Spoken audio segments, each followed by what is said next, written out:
of you, these are in the northeastern area. Okay.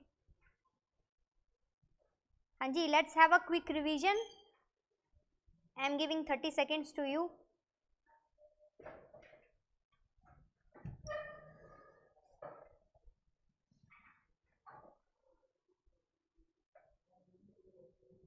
Hanji, good afternoon, Ravi.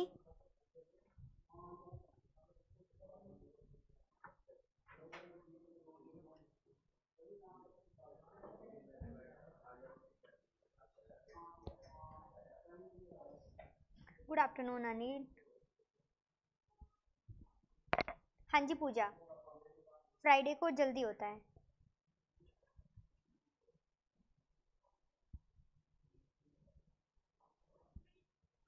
Good afternoon Shivank. Okay, सो सबका notebook बंद हो जाना चाहिए, इतना आपसे पूछती हूँ. सो होमवर्क में मैंने क्या दिया था? हाँ जी, गुड आफ्टरनून साक्षी. होमवर्क में मैंने क्या दिया था? रिस्ले का क्लासिफिकेशन करना है एंड गुहा का 3 करना है एंड ओनली फॉर सार्थक इट्स 4. ओके. हाँ जी, सबकी नजरें होनी चाहिए ऊपर.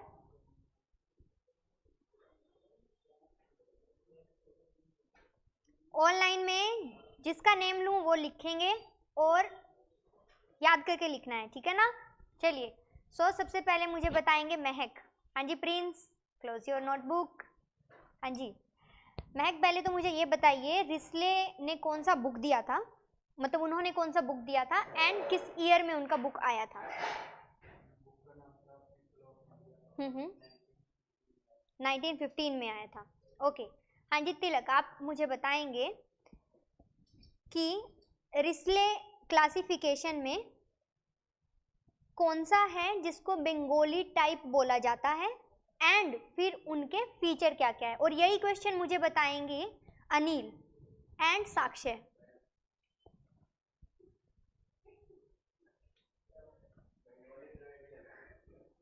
Bengali Dravidian. Okay. And why this kind of gestures? हाँ, तो इसलिए पक्का याद रहेगा. ठीक है. हाँ जी, अभी मुझे आप बताइए उनके फीचर्स क्या हैं. हाँ जी, good afternoon Vikas. What are the features of those Bengali type? What he is going to do is visualization and then Hanji. Okay, so first one you are saying is medium stature. Very good.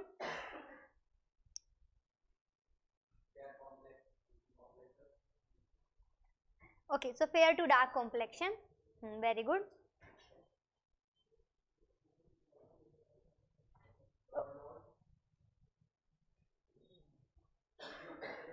Medium nose and face का shape कैसा? Round. ठीक है. And head का size कैसा? Broad to medium. ठीक है. Very good, very good. हाँ जी, लेट मी चेक. अनिल ने लिखा है Mongolo Dravidian, round face. Very good Pooja. Medium nose, round face and head, dark in Odisha. Very good Pooja. Very good Anil, very good Sakshi, very good Vikas. इसका मतलब पूरा बैकलॉग क्लियर हो चुका है विकास, है ना? ओके. हाँ जी, सो अब मुझे बताएंगे सार्थक के जो आगे बैठे हैं वो. हाँ जी वरुण, बताइए कि स्काइथो द्रविडियन जो हैं उनके फीचर्स क्या हैं? अरे आज तो ईद के चांद लगता है याद करके आए होंगे.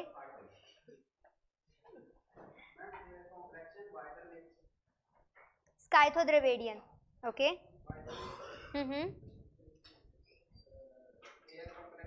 Okay. Okay.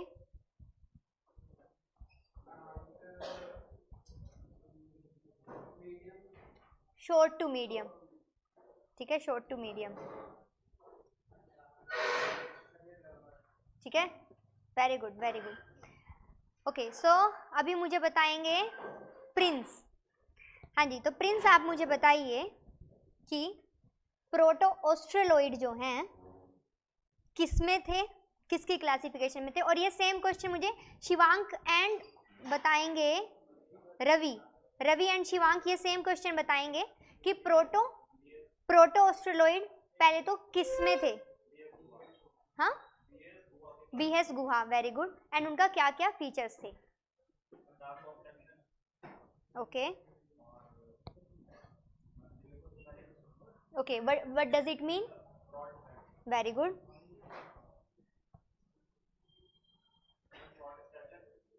Okay, means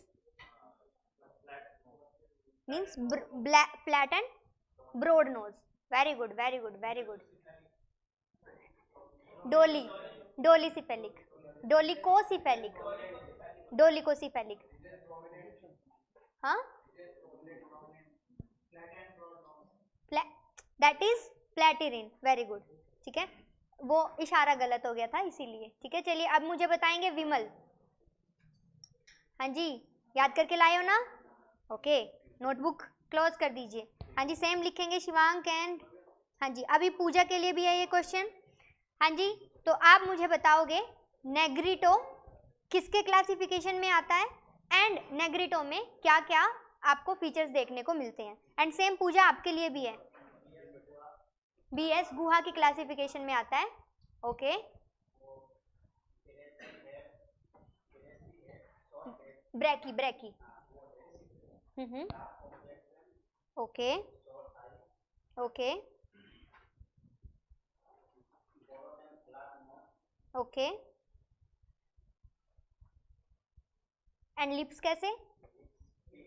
thick and everted lips, thick everted lips. Okay, now this question is for Sarthak. हाँ जी, मुझे देखिए ये बताइए बाकी और कौन कौन है ऑनलाइन में, ताकि मैं सुन सकूं। अगर आप आंसर और पार्टिसिपेट नहीं करोगे तो फिर आपको याद नहीं होगा ना। नहीं, मैं आपसे थोड़ा डिफिकल्ट क्वेश्चन पूछूंगी। Okay, so you just tell me the similarities between oriental and palaeo Mediterranean.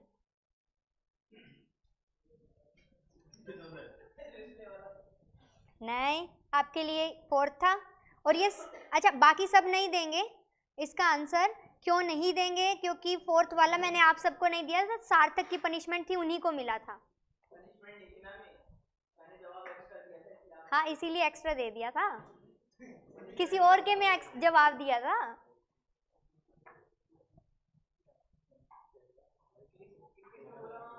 Mediterranean है, उसमें 3 क्लासिफिकेशन आती है, पैलेलियो वाला, फिर the Mediterranean and then oriental.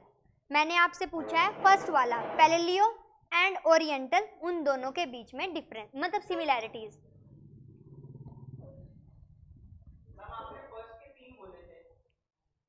मैंने आपको बोला था फोर्थ मेडिटेरेनियन वाला भी है आपका।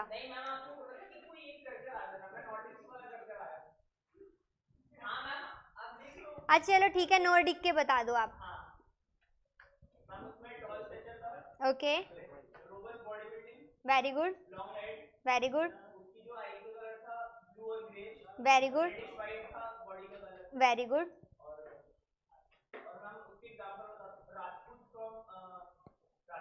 वेरी गुड,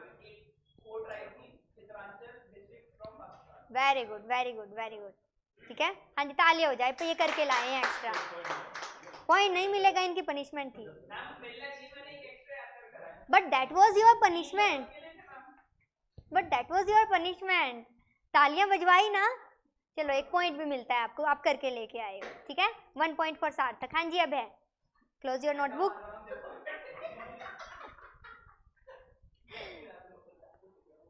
ओके, हाँ जी प्रिंस, चाहे आप झुक जाओ तो भी आप कैमरा में आओगे। ओके, सो हाँ जी, अभी मुझे बताएंगे अब मुझे बताइए कि हिंदुस्तानी टाइप किसको बोला जाता है और फिर उनके फीचर्स क्या क्या हैं। हाँ जी, और ये सेम क्वेश्चन अगर विकास आपका हो गया होगा तो आपको भी बताना है, हिंदुस्तानी टाइप किसको बोला जाता है और उसके फीचर क्या क्या हैं।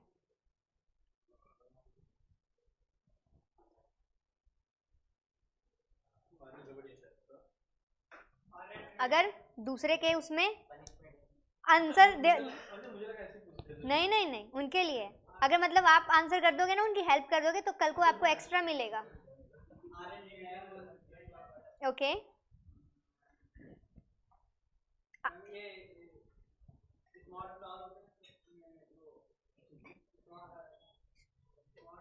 Short to medium.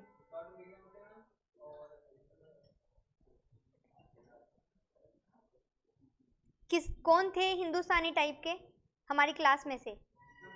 हाँ, तो अभी उनके फीचर्स को देख के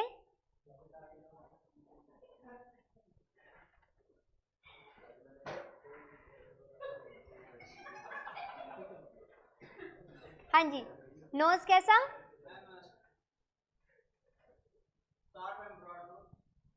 शार्प है, medium to broad nose. Okay,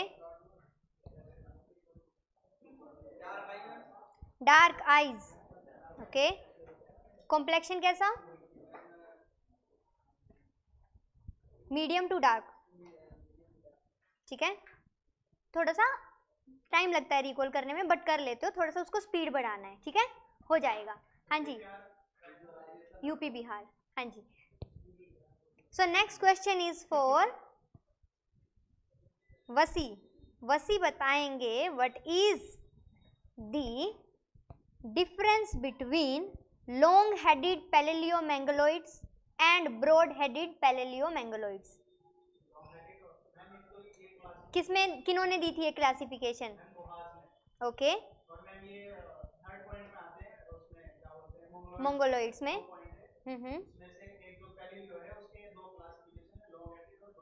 okay,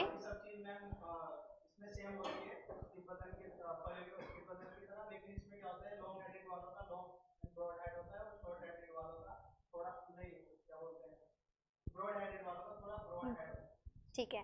so what is the difference between the long headed and the broad headed? Length. Okay, Tilak आप बताएंगे। ओके, ठीक है, जो ब्रॉड हेडेड वाले होते हैं ना, उनका फेस राउंड भी हो सकता है और यहाँ से शार्प चिन भी हो सकती है, बट जो लॉन्ग हेडेड वाले होते हैं ना, उनका मोस्टली आपको इस फॉर्म में मिलेगा एंड उनका फोरहेड का साइज एंड हेड का साइज जो है वो लॉन्ग होगा थोड़ा। हाँ, यहीं से मेजर करते हैं। नहीं, ब्रॉड में ना, ब्रॉड में कंपैरिजन हम यहाँ से फिर यहाँ से करते हैं कि आपके इस फेस की शेप के कंपैरिजन में ये कितना बड़ा है, इसके कंपैरिजन में ये कितना बड़ा है। लॉन्ग वाले में हम ये चीज देखते हैं यहाँ और यहाँ में क्या डिफरेंस है, और फिर उसके बाद हेड कितना है आपका। मींस किसी का आपको लगता है ना ये कुछ ज्यादा लंबा है, तो ये वाला चीज आ जाता है। नहीं नहीं, कुछ किसी का जो माथा बड़ा होता है, आर्क वाला होता है। अच्छा हाँ, ये हाँ, तो अच्छा, फोरहेड बड़ा लगना नहीं, हेड की लेंथ बड़ी लगनी। फोरहेड को नहीं ले रहे, हेड की लेंथ को ले रहे हैं हम। ठीक है ना? Okay, very good very good. So अब आपका मंडे के लिए देखिए, कल सैटरडे को हमारा क्लास नहीं होता है, मंडे टू फ्राइडे रहता है, तो मंडे के लिए आपका होमवर्क क्या हो जाता है कि अब आपको पूरा चैप्टर ये करके लेके आना है याद। ठीक है, मंडे को मैं सुनूंगी और ट्यूसडे को मैं इसका आपसे क्लास में ही बैठ के क्वेश्चन लिखवाऊंगी। ठीक है, अब मुझे बता दीजिए, हाँ पूरा पूरा स्टार्टिंग से लेके ये जो यूनिट है डेमोग्राफिक प्रोफाइल ऑफ इंडिया, ये कंप्लीट याद करके लेके आनी है, क्योंकि मैंने पूरा दिया है, इसीलिए इस वीक मैं आपको आंसर लिखने के लिए नहीं बोलूंगी। यूनिट 2 कि इसीलिए नहीं बोलूंगी क्योंकि फिर अगर देख के लिख के लाओगे तो फायदा नहीं होगा। इसको पूरी को आप याद करोगे, मंडे को आप जो है इसको मुझे सुनाओगे एंड ट्यूसडे को क्लास में ही हम इसी यूनिट का क्वेश्चन लिखेंगे। ठीक है, वो मैं देख लूंगी, एक तो क्लास में अपने सामने ही लिखवाऊंगी, एक उसके बाद भी लिख के आपको मेरे को सबमिट करना होगा, तो वो हाँ, तो वो बाद के लिए दे दूंगी। ठीक है ना? सही है, बर्डन तो नहीं होगा ज्यादा, बट मेक श्योर करना है हर किसी को याद हो। ठीक है, ओके। हाँ जी, हाँ, सो ये ना तभी बस एक क्वेश्चन निकलेगा इसका, बट जस्ट ये है कि उस यूनिट के ऊपर डिपेंड करता है, उस यूनिट के आप बाकी के 2 करोगे या नहीं करोगे, या तो अगर 10 में आ जाता है, क्योंकि ना हमेशा ओके। सो एक काम करते हैं, मंडे को ना मैं क्या करूंगी, आपको ना पेपर का स्ट्रक्चर दिखाऊंगी, कैसे क्वेश्चन को चूज करना चाहिए, क्या किस तरीके से पैटर्न रहता है, ठीक है। तो मंडे को वो भी रखेंगे, बट होमवर्क इज होमवर्क, वो करके लाना ही है, ठीक है।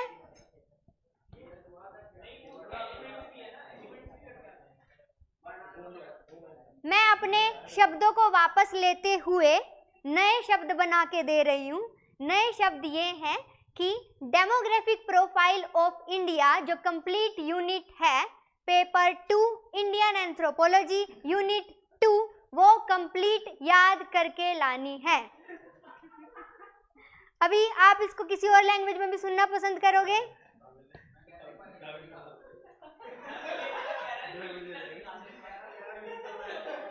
क्या क्या क्या?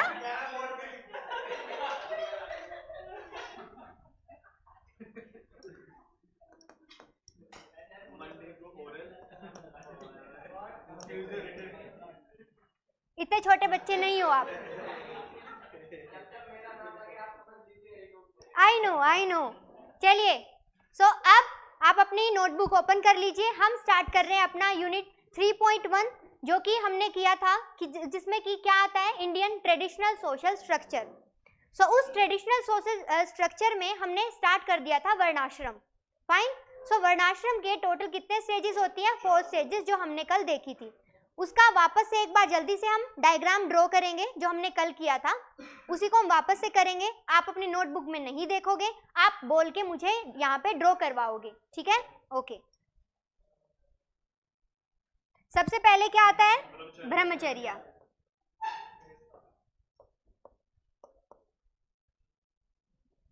हाँ जी, देन गृहस्था, इसको बोलते हैं गृहस्था आश्रम। इसी में आता है क्या?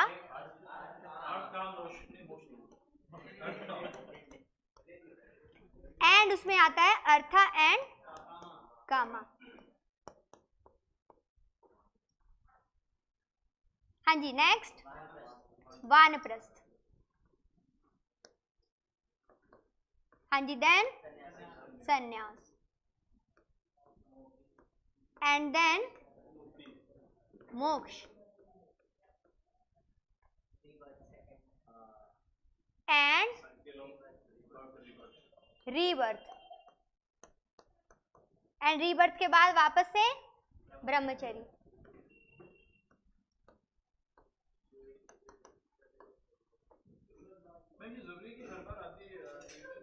हाँ, अभी बता रही हूँ कि अब अगर अगर क्या होता है कि अगर एक पर्सन अपने ऋण को पे ना करे, अपनी ड्यूटीज को फुलफिल ना करे, तो उसका होता है रीबर्थ, तो उसको फिर मोक्ष नहीं मिलता, ठीक है। सो यहाँ पे लिखना है इफ, कौन सा कलर आ गया ये?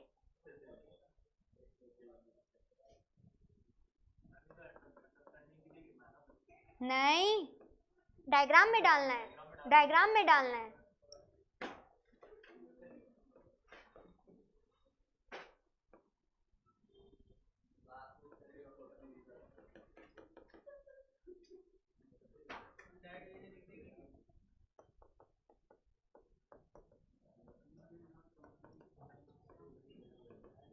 So this is the whole diagram.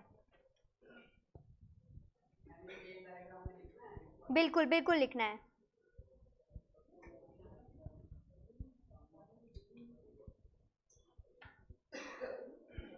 Online के बच्चे बहुत ज़्यादा ओबीडेंट होते हैं, बहुत ज़्यादा सिंसियर होते हैं, बहुत ज़्यादा डिसिप्लिन्ड होते हैं।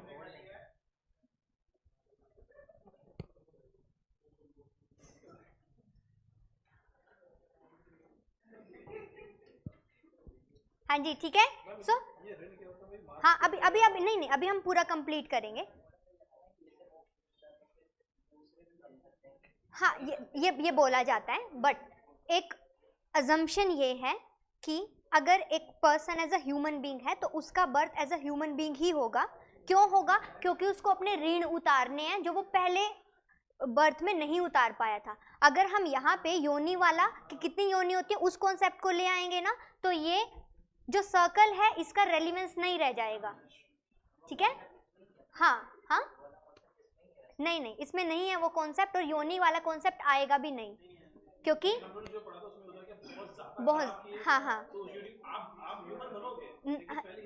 या हाँ, बट बोला जाता है ये, लेकिन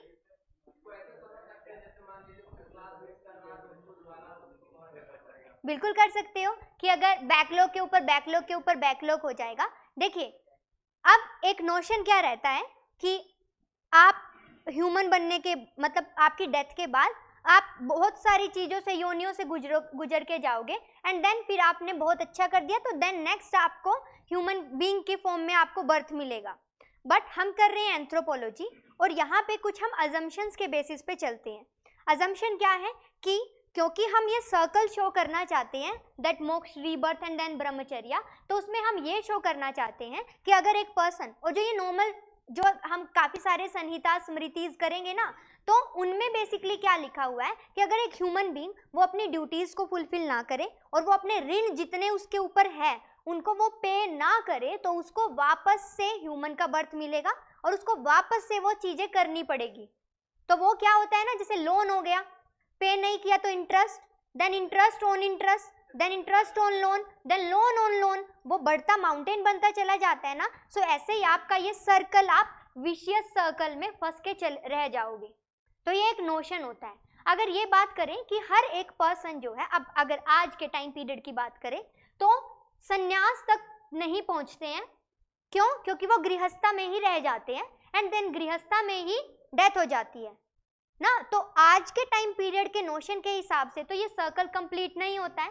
क्यों? क्योंकि ये पहले के टाइम में होता था। But there are so many human beings, और मैं आपको एज एग्जाम्पल भी दिखाऊंगी कि जो है कुछ ऐसे हैं कि गृहस्था के बाद गृहस्था की ड्यूटीज फुलफिल नहीं करी, ऋण फुलफिल नहीं करे, सीधा संन्यास में चले गए। मैं वो भी दिखाऊंगी आपको। एंड कुछ ऐसे भी कि जिन्होंने गृहस्था का कंप्लीट किया है देन वानप्रस्थ नहीं किया। क्यों? क्योंकि आज के टाइम में वानप्रस्था करना इज डिफिकल्ट, सीधा वो किसी के अंडर संन्यास में जो है किसी के डिसिपल बन जाते हैं, ठीक है। सो वो भी हम एग्जाम्पल आज देखेंगे। हम ब्रह्मचर्या स्टेज को कंप्लीट कर चुके हैं, ठीक है। सो जल्दी से रिवाइज कर दीजिए। ब्रह्मचर्या में जो स्टार्ट होती है तो वो किस सेरेमनी से स्टार्ट होता है? उपानयन। उपानयन को क्या बोला जाता है? ओके, जितना हाई हायरार्की में उनका प्लेस होगा उतना एक्स्ट्रिक्ट और स्ट्रिक्ट रूल्स होगा। इनके लिए अर्था एंड कामा रहता है क्या? इनके लिए क्या रहता है? धर्म। एंड धर्म किस किस के लिए होता है? गुरु माता, गुरु एंड सखा धर्म, ठीक है। गुरु धर्म का तो पता नहीं, बट आप सबके सखा धर्म तो पूरे फुलफिल हो रहे हैं। अरे आई नो गुरु माता,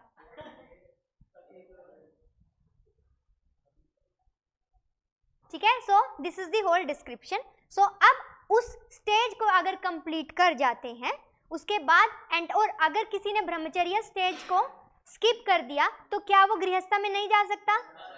बट उसका स्टेज ऑफ लर्निंग स्किप हो गया है, ठीक है। उसका स्टेज ऑफ लर्निंग स्किप हो गया है। अब ब्रह्मचर्या को कंप्लीट करने के बाद नेक्स्ट वो कौन से स्टेज में चले जाते हैं? फिर गृहस्था। बट कौन सी सेरेमनी होती है जिसके बाद वो जाते हैं? संवर्तन। उसको क्या बोलते हैं? अ काइंड ऑफ कन्वोकेशन। जब आप गुरु को दक्षिणा देके, गुरु दक्षिणा, एंड उनसे पूरा का पूरा परमिशन लेके आप जो है अपने गृहस्था लाइफ में एंटर हो जाते हो।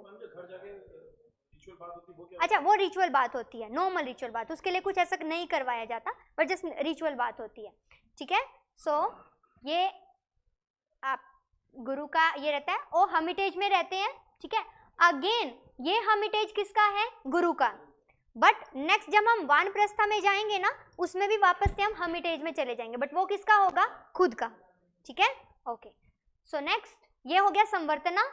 ओके, और उसके बाद आप एंटर हो जाते हो गृहस्था में, जो कि हम सपोज कर रहे हैं यहाँ पे कौन खड़े हैं? तिलक खड़े हैं यहाँ पे, हम ये सपोज करके चल रहे हैं।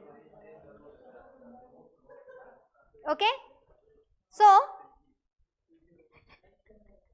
सो इसमें जो है हमने देखा था कि अभी हम क्या करने वाले हैं, गृहस्था के लाइफ के कुछ रूल्स एंड रेगुलेशंस रहते हैं, कुछ ड्यूटीज रहती हैं।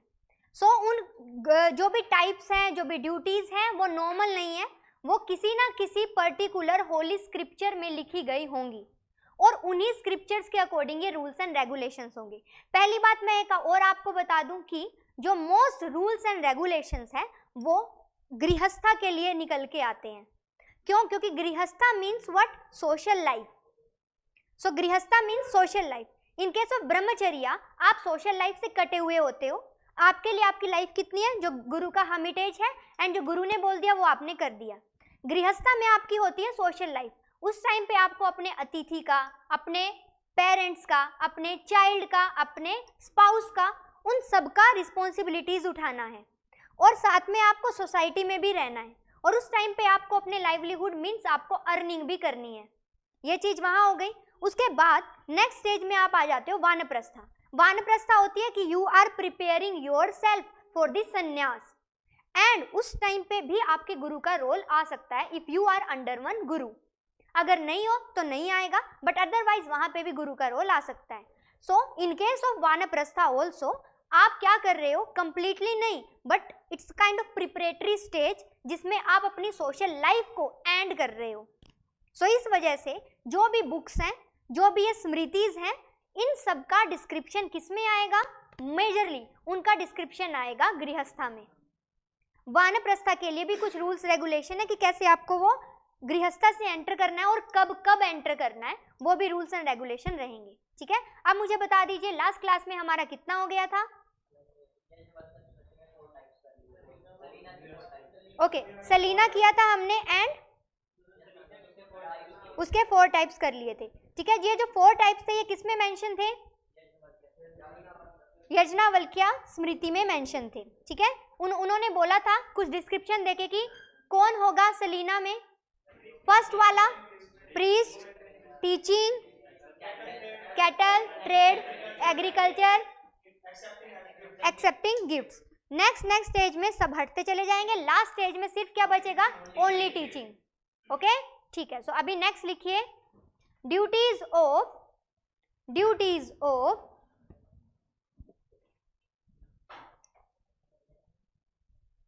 Of grihastha. Duties of grihastha. So अभी हम क्या करेंगे? अभी हम ना एक पर्टिकुलर होली स्क्रिप्चर का नेम लिखेंगे, उनके अकॉर्डिंग जो ड्यूटीज हैं उनको लिखेंगे कि उन्होंने क्या बोला है, गृहस्था की ड्यूटीज क्या क्या बनती है। सो पहले लिखिए धर्मशास्त्र। हाँ जी, हाँ जी, हेडिंग रहेगी एज पर धर्मशास्त्र।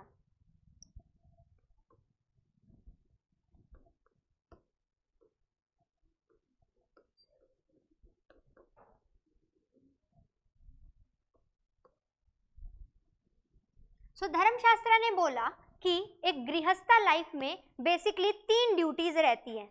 अब वो 3 ड्यूटीज कौन कौन सी है? सबसे पहले कि अगर एक गृहस्था लाइफ है तो सबसे पहले क्या आना चाहिए? कुछ आने चाहिए। देखो इसमें जो हम बात करेंगे वो हम बात करेंगे कर्मा की, कि नॉर्मल अगर आप गृहस्थ तो क्या क्या काम आपको करने चाहिए। ठीक है, सो इसमें हम जो वर्ड है वो कर्मा यूज करेंगे, बट जब कर्मा एंड रीबर्थ की बात की जाएगी तब थोड़ा डिफरेंट हो जाएगा। तो सबसे पहले आपको क्या करना चाहिए? सबसे पहले आपके नित्य कर्म आ जाते हैं। ठीक है, सो फर्स्ट लिखिए नित्य कर्मा। ठीक है, सबसे पहले लिखिए नित्य कर्मा। नित्य कर्मा में क्या आ जाएंगी? आपकी daily duties. Daily duties means what? आपकी bodily call, then your bath, then your prayer. ठीक है, सो वो सब चीजें आ जाएंगी। लिखनी नहीं है, जस्ट मेंशन कर दीजिए daily duties. Daily duties.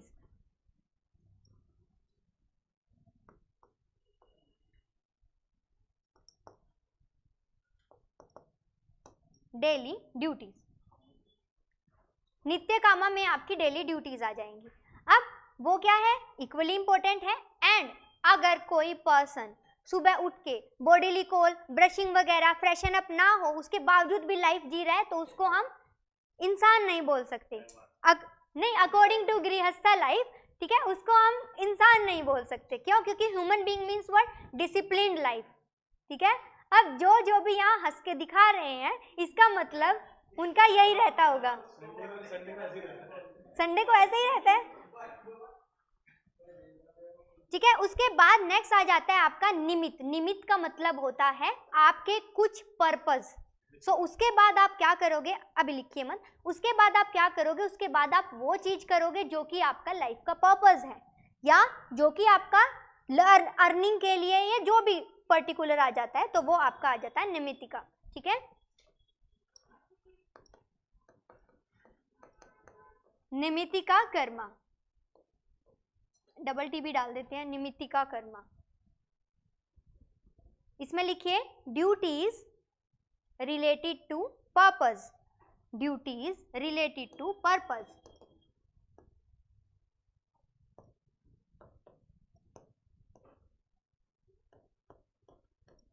duties related to purpose।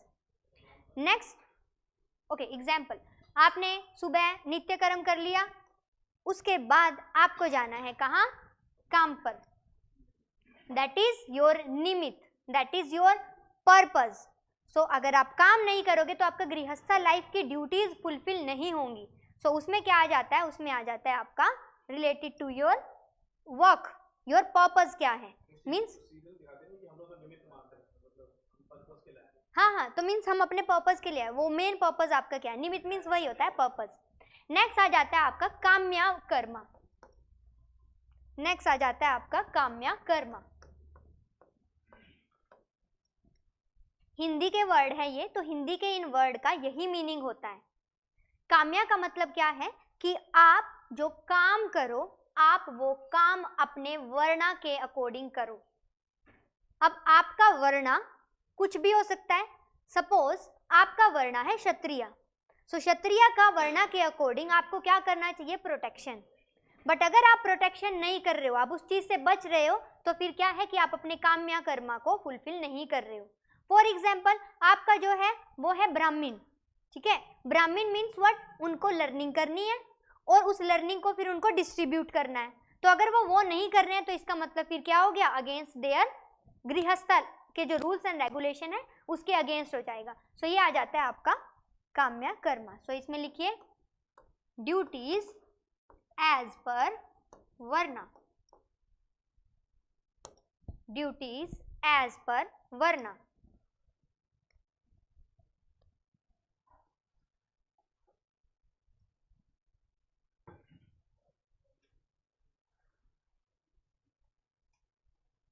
हो गया। सो ये किन्होंने दिया, धर्मशास्त्र। धर्मशास्त्र में क्या है, तीन चीजें बताई गई है, पहली नित्या, देन निमित्तिका, देन काम्या, ठीक है। Nitya means daily, nimittika means purpose, and then kamya means as per your varna, कि जो आपका वर्ण है उसके अकॉर्डिंग आप ड्यूटीज फुलफिल कर रहे हो। अब आज के टाइम में रेलिवेंट है क्या, नहीं है, क्यों, क्योंकि नित्य कर्म ही नहीं होते हैं, ठीक है। अब नेक्स्ट इन्होंने क्या बोला, इन्होंने डिस्क्रिप्शन नहीं दिया कि what should be under your नित्य कर्मा। सो उसके लिए क्या आया, उसके लिए आया यज्ञवल्क्य स्मृति। सो नेक्स्ट लिखिए,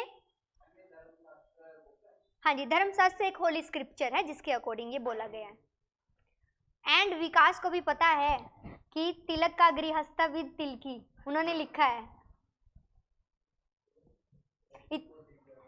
हाँ जी, विकास तिलक आपको थैंक यू बोल रहे हैं। Okay, second is Yajnavalkya Smriti. Okay, so you want a name, this is Yajnavalkya Smriti.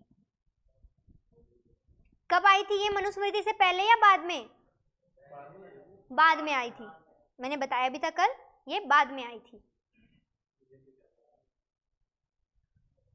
Okay, सो यज्ञवल्क्य स्मृति में उन्होंने बोला है कि देयर आर सम नित्य कर्म। सो नित्य कर्म में उन्होंने बोला कि आपको सुबह उठना चाहिए, उठने के बाद आपको अपना बॉडीली कोल, मीन्स उन्होंने डिस्क्राइब करके बताया, ठीक है। सो मैं बोल रही हूँ, आप लिखते चलिए। हाँ जी, सबसे पहले क्या करना चाहिए, सबसे पहले उन्हें अपना बॉडीली कोल then bodily, bodily,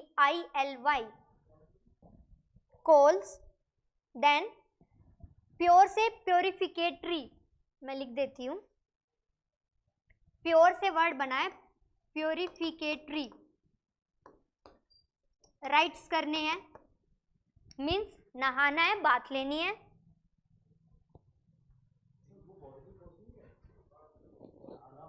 bodily calls means bodily calls, fresh up, ठीक है?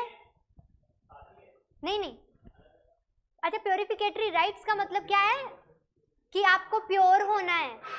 आप एक, देखिए, आप जब बात ले लेते हो तभी आप अपने आप को बोलते हो कि प्योर हो गए, कि अभी पूजा कर सकते हैं या कोई और मंदिर जा सकते हैं या कोई और काम कर सकते हैं। सो जस्ट योर नहाना is a kind of purificatory rites, तो उसी को बोला जाएगा, ठीक है? नेक्स्ट लिखिए ऑफर्ड ओब्लेशन, कि जब आप भगवान को, गॉड को कुछ ऑफर करते हो तो उसको बोलते हैं ओब्लेशन।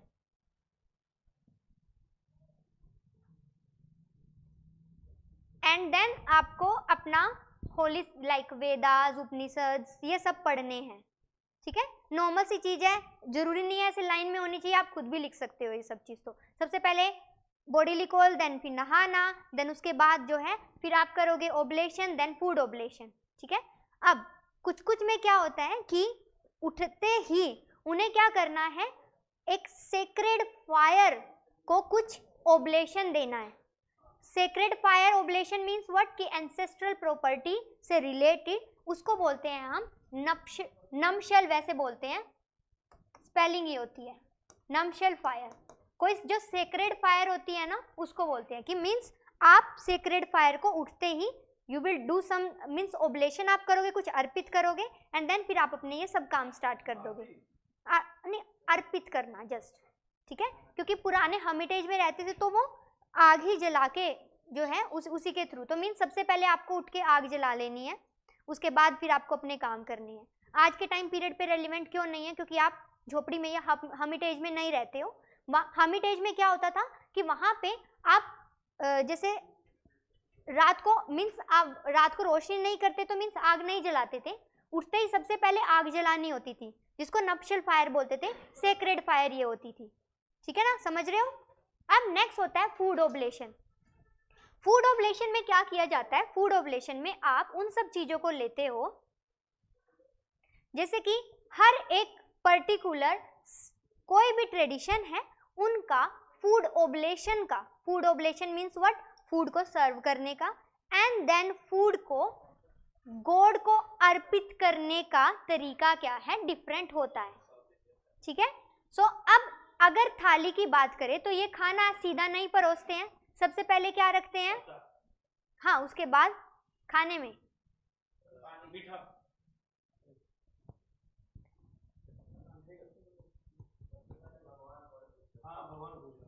अरे सबसे पहले सर्व क्या करते हैं वो?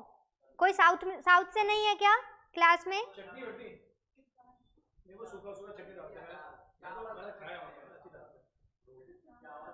ओके, सो ये आपका होमवर्क है, आपको ये देख के लेके आना है कि सबसे पहले वो क्या सर्व करते हैं।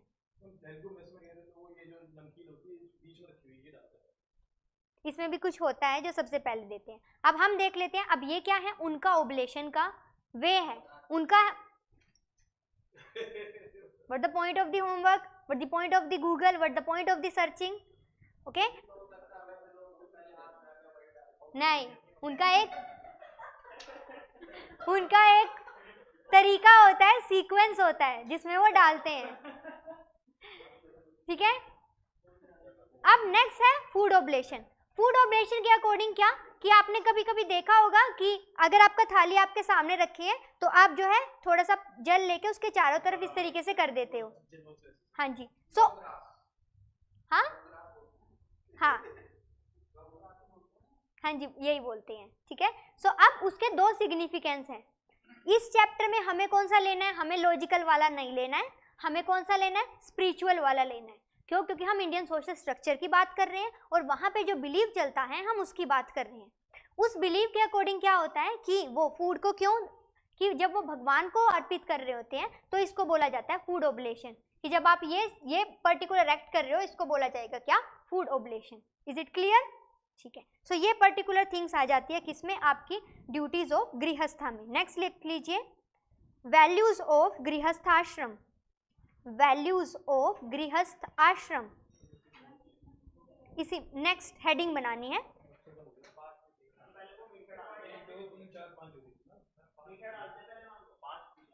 हाँ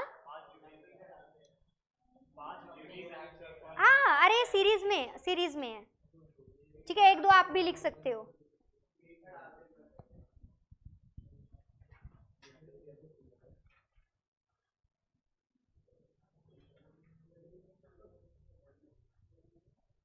नेक्स्ट लिखिए, वैल्यूज ऑफ गृहस्थाश्रम।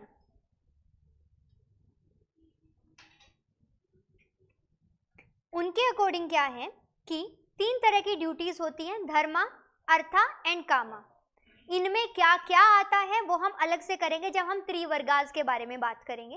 अभी जस्ट मैं आपको एक डिस्क्रिप्शन बता देती हूँ कि जो मनुस्मृति है उन्होंने कामा जो है उसको ज़्यादा इंपॉर्टेंस नहीं दी थी, उन्होंने उसको ओवरलुक किया था। बट अदरवाइज अगर बात की जाए तो 3 वर्गास आते हैं, जिसमें हम बात करते हैं अर्था, देन हम बात करते हैं धर्मा एंड कामा।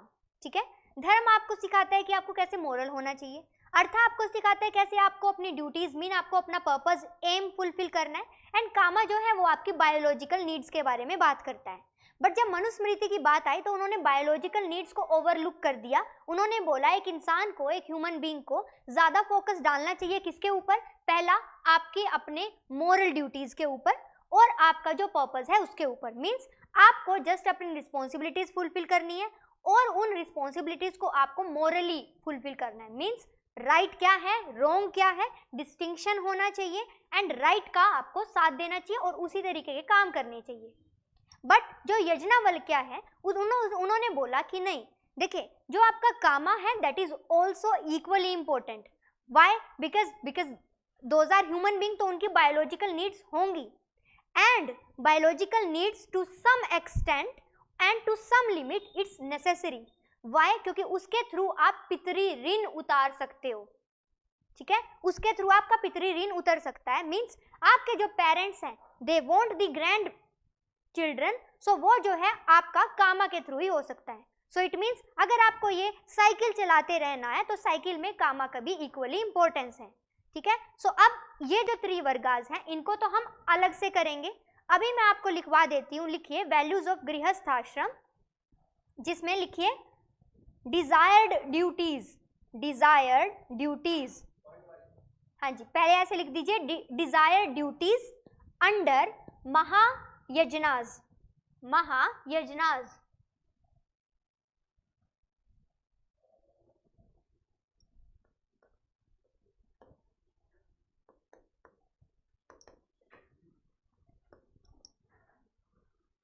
महायज्ञास मीन्स हम देखेंगे कि किस अलग अलग टाइप के यज्ञ या यज्ञ करने चाहिए और उन यज्ञ से आप किस किस तरीके के ऋण अपने उतार सकते हो या किस किस के लिए कर सकते हो। फर्स्ट वन लिखिए ब्रह्मा यज्ञ, या इसको यज्ञना या कुछ भी आप मान लीजिए। ठीक है, so first one is Brahma,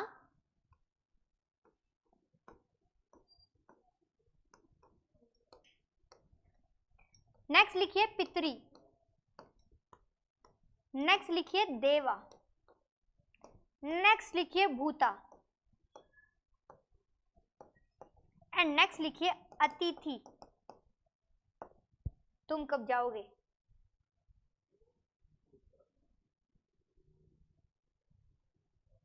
अतिथि आता है तो आप हो जाते हो क्या, मायूष। सो इसको मायुषा यज्ञ भी बोलते हैं।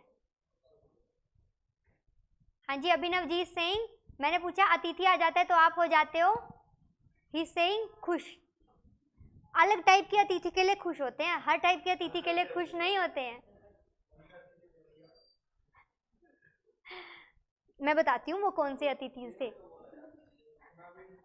वाइफ की तरफ से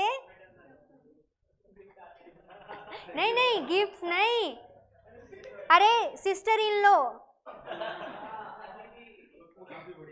अच्छा, नहीं वैसे इन जनरल मजाक में बोल देते हैं।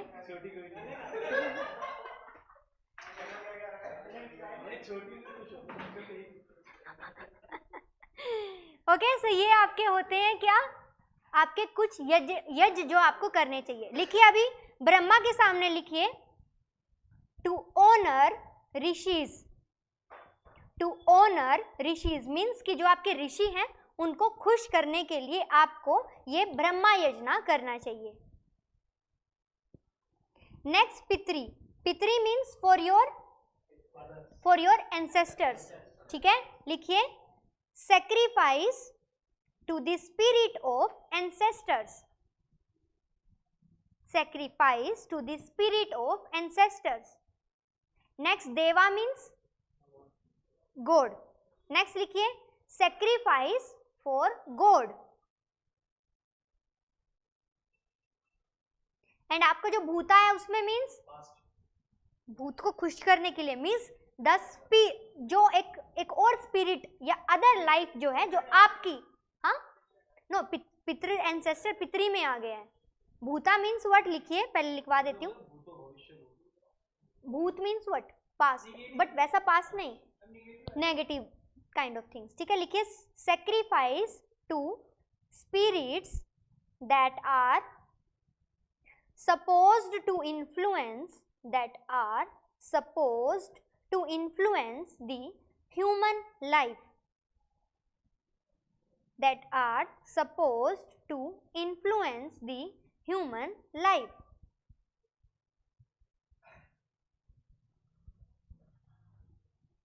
ठीक है, नेक्स्ट आपका आ जाता है अतिथि, जिसको हम नरी यजना भी बोल देते हैं एंड मायुष्या यजना भी बोल देते हैं। That is for your guest. ठीक है, फॉर गेस्ट।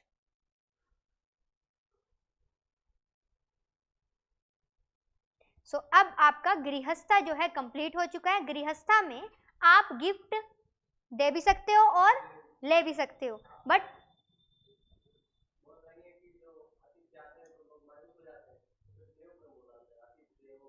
अरे आई एम जस्ट किडिंग, याद करने के लिए। ठीक है, तो ये जस्ट क्या है, याद करने के लिए। आई एम जस्ट सेइंग कि उससे आप याद कर लेना इस वर्ड को, अदरवाइज ये वर्ड याद नहीं होगा। ठीक है, अगर मायूस होते तो इतना उनके रिफ्रेशमेंट के लिए सामान लाना ये सब कहाँ होता। It's just so that you can remember this word. ठीक है, इस वजह से है ये। ओके, चलिए तो नेक्स्ट लिखिए, आपका आ जाता है, अब कंप्लीट हो चुका है गृहस्थ स्टेज। अब आ जाती है आपकी नेक्स्ट स्टेज, दैट इज वानप्रस्थ। दैट इज वानप्रस्थ।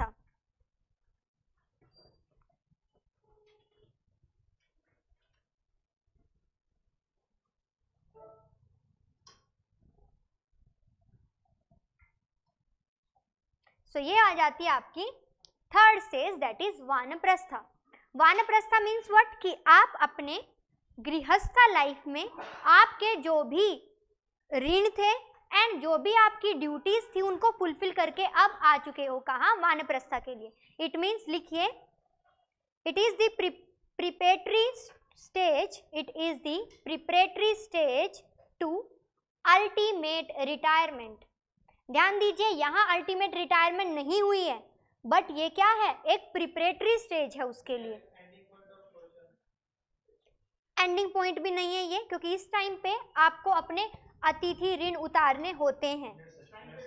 इस टाइम पे भी मीन्स कि अगर कोई आपके हर्मिटेज में आया है तो आपको उसका सत्कार करना पड़ेगा। ठीक है, सो ये मेन हो जाता है।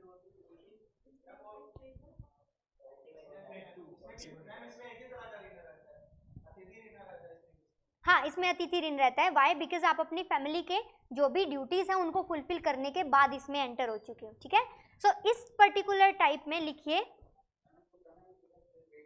Preparatory stage to ultimate retirement. हाँ जी, वापस से बोल देती हूँ, it is preparatory stage to ultimate retirement, to ultimate retirement. So यहाँ पे कैसी लाइफ होनी चाहिए, एसेटिक वाली लाइफ होनी चाहिए। ठीक है, सी साउंड नहीं करता है, एस साउंड करता है। एस्थेटिक लाइफ जो है इस टाइम पे होनी चाहिए। अब जिसका मैं जस्ट आपको एक एग्जांपल बता देती हूँ, वो आपको लिखना है। हाँ जी, ये न्यूज़ मैं आपके साथ शेयर कर दूंगी। हाँ, तो इस टाइम पे आप क्या करते हो, आप जब अपनी गृहस्था मीन्स आप सब कुछ कर चुके हो अपनी फैमिली के लिए, और आपने मेहनत करके अपनी फैमिली के सब्सिस्टेंस के लिए भी अपनी तरफ से दे दिया है, एंड आपने मीन्स आपके चाइल्ड भी हैं, अब वो उन सब चीज़ों को संभाल सकते हैं, तो अब आप अपनी सोशल लाइफ को छोड़ के आप नेक्स्ट जो है वानप्रस्था में एंटर हो सकते हो।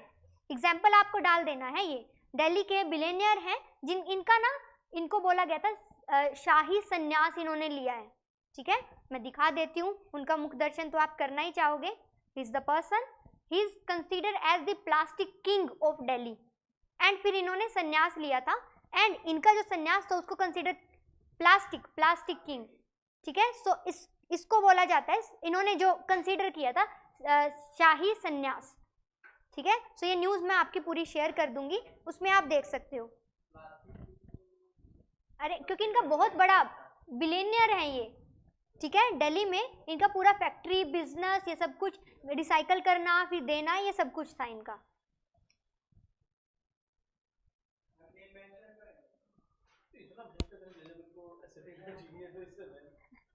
हाँ बिल्कुल मेंशन कर सकते हो। Why? Because it's a kind of positive thing. As देख सकते हो, इस एज में बिल्कुल कर सकते हैं। ये देख सकते हो, ही इज अ बिलियनियर। ठीक है, सो इनका जो है वो बिल्कुल सही था।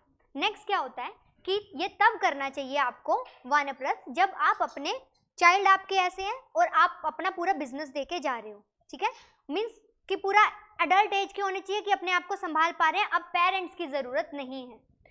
नेक्स्ट केस, हाँ जी नेक्स्ट केस देखिए आप। नेक्स्ट केस, अच्छा ओके,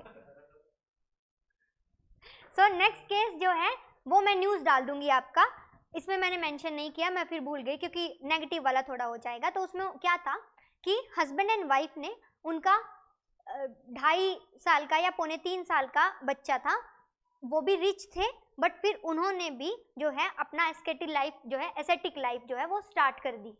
मीन्स अब क्या है, उनका थोड़ा डेरोगेटरी हो गया था। क्यों डेरोगेटरी हो गया था? क्योंकि अभी उनका गृहस्था का ड्यूटीज फुलफिल नहीं हुआ है, उनका ऋण उतरा नहीं है, तो वो they were not ready for the vanaprastha. तो दोनों ही न्यूज़ मैं आपके टेलीग्राम ग्रुप पे शेयर कर दूंगी, आप वहां से पढ़ लोगे। ठीक है ना? ओके, सो नेक्स्ट अभी लिखिए आप सभी,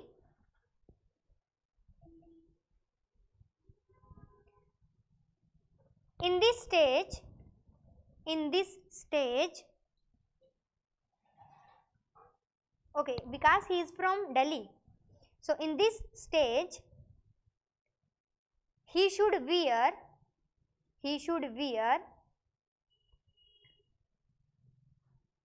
simple clothes,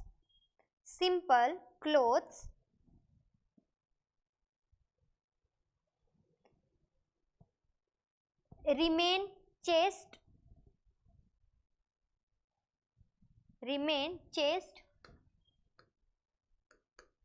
chaste का मतलब होता है प्योर। ठीक है, नेक्स्ट लिखिए wear his hair in braids,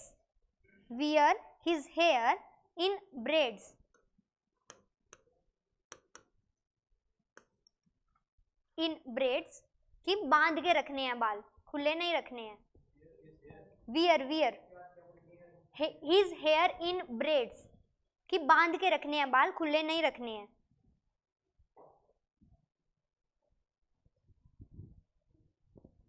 subsist on fruits and vegetables,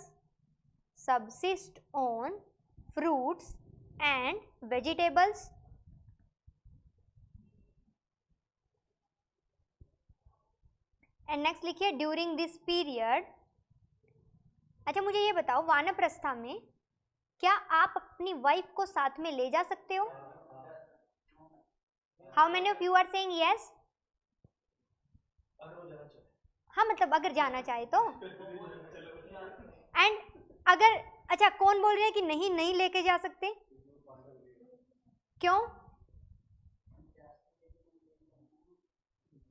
okay, साथ में लेके जाना means they both are starting their vanaprastha life individually करेंगे, बट एक साथ जो है उसमें एंटर हो रहे हैं।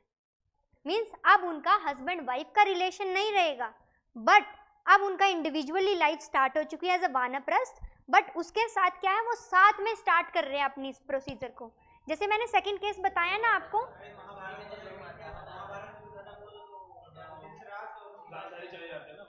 एग्जैक्टली इस यस, ठीक है, हाँ जी। तो ये पर्टिकुलर अब नहीं, देखो वानप्रस्था में भी इंडिविजुअली रहेंगे, हस्बैंड वाइफ वाला रिलेशन खत्म हो चुका है एज फार एज वो वानप्रस्था में एंटर हुए हैं। क्यों? क्योंकि अब से ना उनका कोई भाई बहन मम्मी पापा कुछ नहीं है अब से, ऐसे ही वाइफ भी नहीं है, बट वो दोनों एक साथ स्टार्ट कर सकते हैं, ठीक है ना। सो वो एक साथ स्टार्ट हो सकता है, नहीं लेके जा सकते हैं। साक्ष्य बोल रहे हैं मोह माया छोड़ दिया है, ठीक है। सो चलिए लिखिए, during this period a person might take his life, along with him only if the latter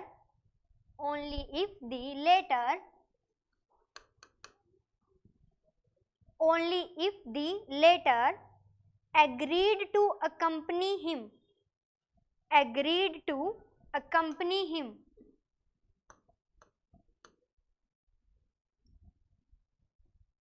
अब जब जबरदस्ती से थोड़ी लेके जाएंगे।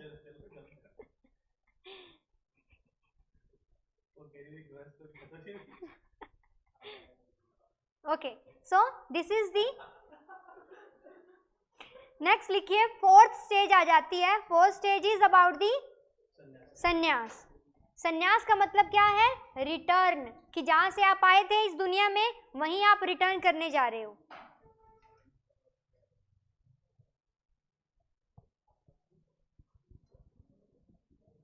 लिखिए this is the final phase of human life.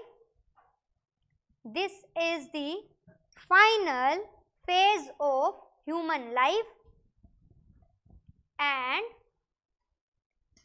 it is the stage of total detachment, and it is the stage of total detachment.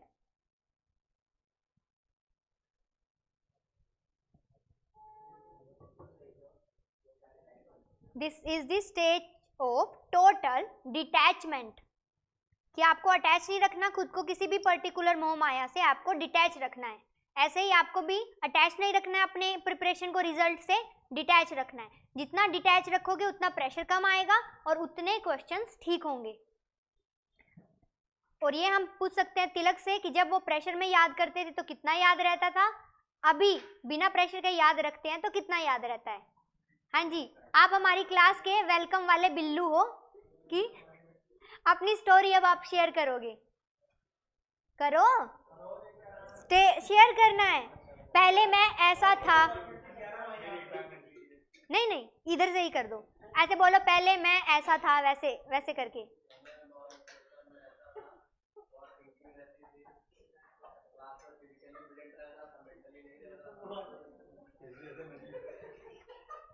He's saying the right thing.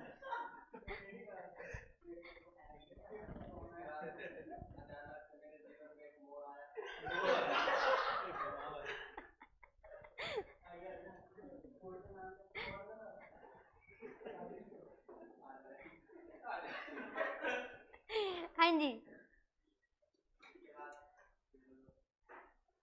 मोड़ से आप मुड़ गए।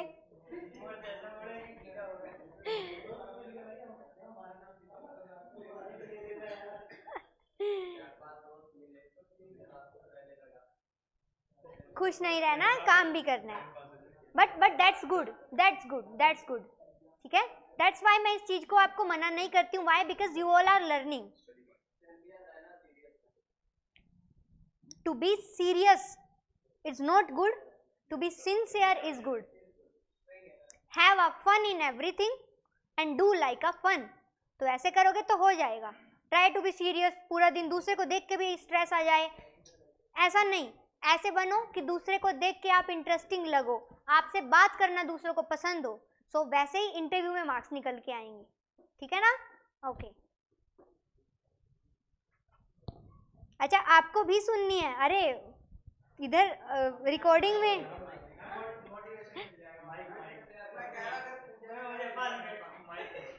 संडे को नहीं, संडे को बोल रही हूँ, मंडे को करेंगे, ठीक है?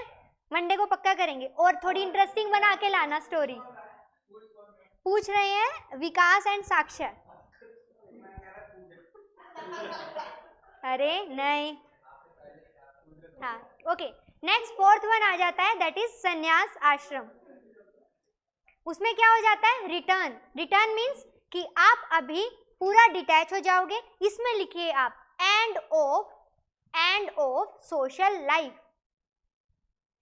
End of social life.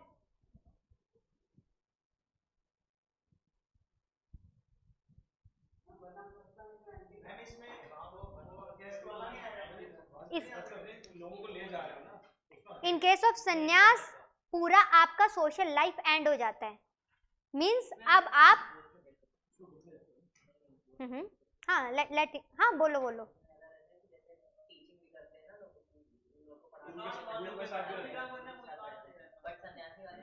कुछ नहीं होता। इट मीन्स हाँ, it means you are the individual, means अब आप अपनी सोल से मिल रहे हो, तो वो सन्यासी में आ जाता है, ठीक है?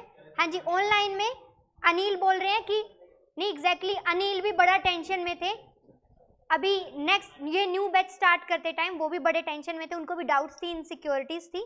देन मैंने उनसे आराम से शांति से बात करी। अभी 4 से 5 दिन से इनका इतना बढ़िया चल रहा है, कितने ये एक्टिव रहते, इतना ये याद करने लगे, इतना इनको याद रहने लगा है। तो मन के हारे हार है, मन के जीते जीत। पहले भी तिलक ही थे, अभी भी मतलब अनिल ही थे, बट अभी इनमें चेंज आ गया है। क्यों? क्योंकि इन्होंने चेंज किया है, ठीक है?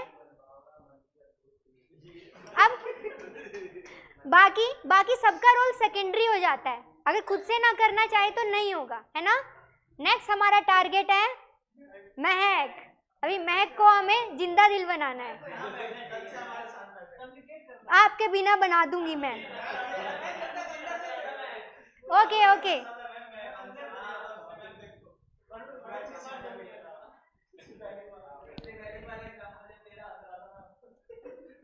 चल नहीं, इट सीम्स टू यू कि प्रेशर ना है। प्रेशर कुछ to some extent it's good. You all have the pressure कि मैंने होमवर्क दिया है, कल मैं सुनने वाली हूँ तो आप याद करोगे, that's a positive pressure. But the kind of pressure जो ओवर थिंकिंग वाला है, जो ये है कि ओ आप अपने ऊपर ही डाउट करो, दैट्स नॉट गुड, ठीक है ना? इसीलिए जितना खुश रह के पढ़ सको उतना पढ़ा करो, ठीक है? नेक्स्ट बिल्लू बनेंगे प्रिंस, बट अभी के लिए इतना काफी है। चलिए हम आगे करते हैं। तो अब वापस से मैं एक बार आपको रिवाइज करवा देती हूँ। सबसे पहले है ब्रह्मचर्या, हमने देख लिया क्या फीचर्स हैं। देन गृहस्था, उसके बाद हम वानप्रस्था में आए। यहाँ पे सोशल लाइफ एंड नहीं होती है। अगर कोई आपकी हर्मिटेज में आएगा, आपको उसको ग्रीट करना पड़ेगा। You have to give the gifts, but आप गिफ्ट्स ले नहीं सकते हो, ठीक है? नेक्स्ट संन्यासा में आपकी सोशल लाइफ एंड हो जाती है। इस टाइम पे you try to meet with your soul, और आपको उस सोल का पूरा वो ले लेना है कि हाँ, हम कुछ भी नहीं है, एज अ ह्यूमन बीइंग जो भी है सोल है, क्योंकि सोल ही सब कुछ है। तो इस वजह से हमें किसी भी चीज़ों से अटैच नहीं रखना चाहिए खुद को, हमें डिटैच रखना चाहिए अपने आप को, ठीक है? तो उसके बाद जब आप संन्यास में फुल आपको पूरा का पूरा लिबरेशन मिल जाता है, तो आप एंटर हो जाते हो किसमें? मोक्ष में। ये उनके लिए होगा जो ये सब करके आए हैं। अगर सब कुछ किए बिना तो ये क्या हो जाएगा? रीबर्थ हो जाएगा। सो ये आपकी वानप्रस्था की चारों की 4 स्टेज होती हैं कंप्लीट। फाइन। नेक्स्ट हम स्टार्ट करते हैं पुरुषार्थ। लिखिए पार्ट बी, पुरुषार्थ। लिखिए नेक्स्ट पार्ट बी, पुरुषार्थ।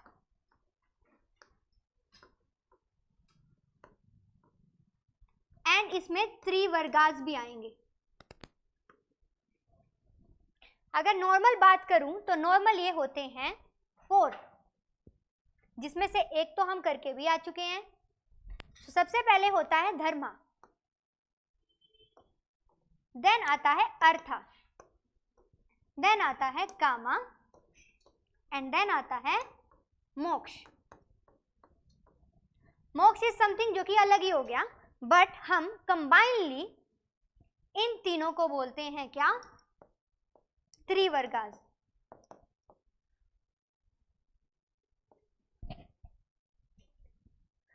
हाँ जी, पूजा इज सेइंग कि मैम आपने अपना इंट्रोडक्शन नहीं दिया, and the rule for my class is that मैं कभी अपना इंट्रोडक्शन देती ही नहीं हूँ। मैं हमेशा बोलती हूँ कि मेरे साथ आपको कनेक्ट करना है विद माई टीचिंग।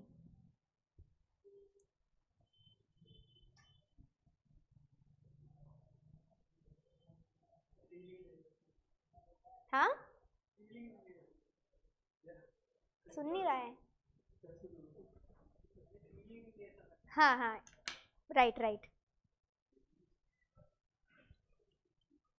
अरे कनेक्शन। हाँ जी, संन्यास आपका कंप्लीट हो चुका, उसके बाद हम स्टार्ट कर रहे हैं पार्ट बी। हम स्टार्ट कर रहे हैं पार्ट बी। नोट्स आप सबके पास होंगे ना? एक बार आप उसमें ओवरलुक ले लीजिए, सो दैट कि फिर आपको सही लगे कि क्या हम स्टार्ट करने वाले हैं। हम स्टार्ट कर रहे हैं पार्ट बी, पुरुषार्थ त्रिवर्गास।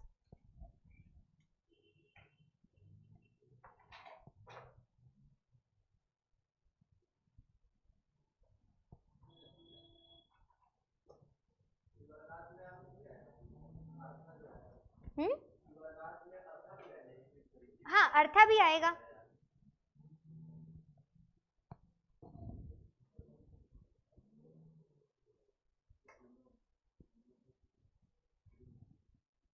हाँ जी, हो गया, सबने देख लिया है ना? तो अब वापस से नोट्स को रख दीजिए, वापस से यहाँ आ जाइए।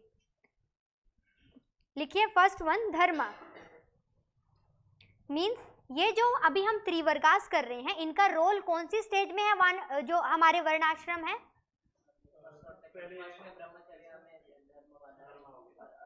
अर्थ एंड कामा, गृहस्थ वाले में। बट क्या गृहस्थ वाले में धर्मा नहीं हो सकता?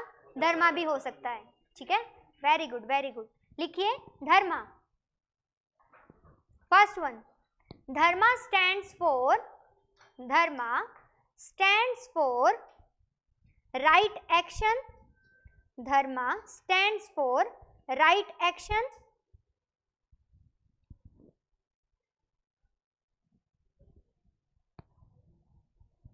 it is the determining factor. It is the determining factor about future conduct, and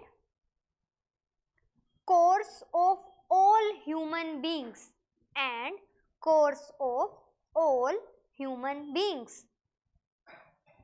So, इसका मतलब क्या है? धर्मा ये सिखाता है आपको कि आप किस लिए आए हो और आपको वो काम मोरली करना चाहिए। So this is all about the dharma. इसे ज्यादा एक्सप्लेनेशन हमें करने की जरूरत है नहीं। नेक्स्ट आ जाता है आपका अर्था। सेकंड वन, अर्था। लिखिए, it stands to express, second is artha, it stands to express human prosperity,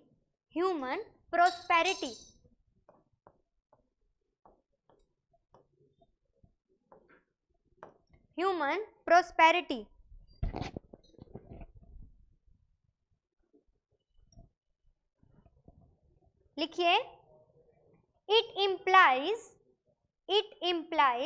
that person should earn wealth, for the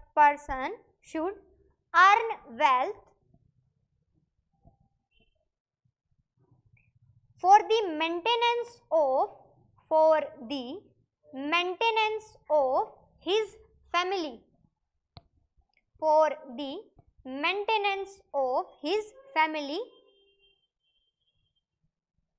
and for यज्ञ।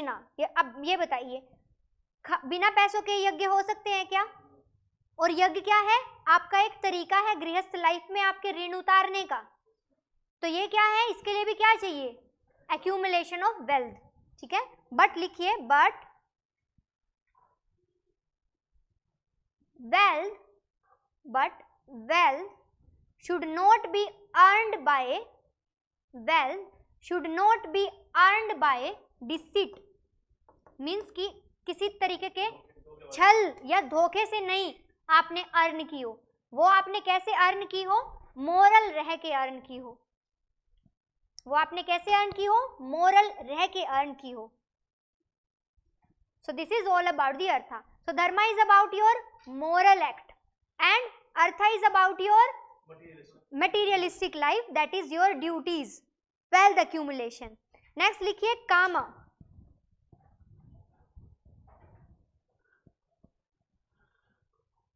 लिखिए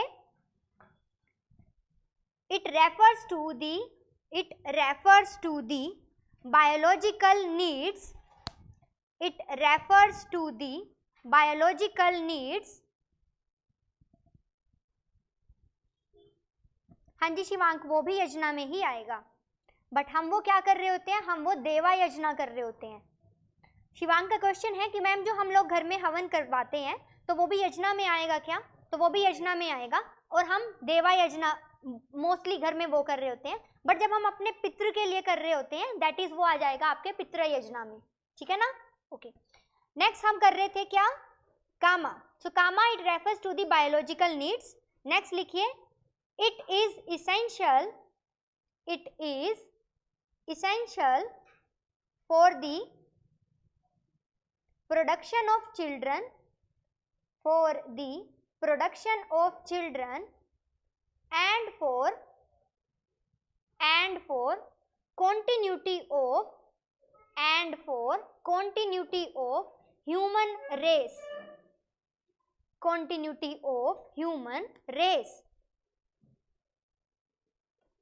हो गया. ठीक है, नेक्स्ट लिखिए लास्ट वन मोक्षा.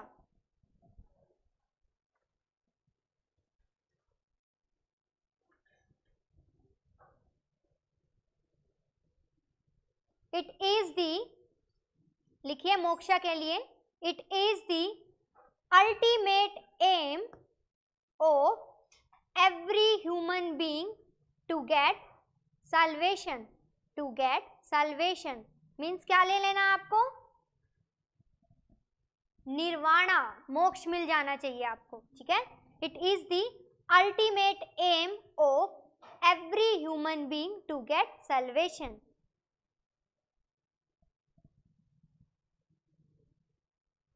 लिखिए all our saints, लिखिए all our saints have always aimed, all our saints have always aimed at achieving moksha, aimed at, aim हम उनका रहता है at achieving moksha.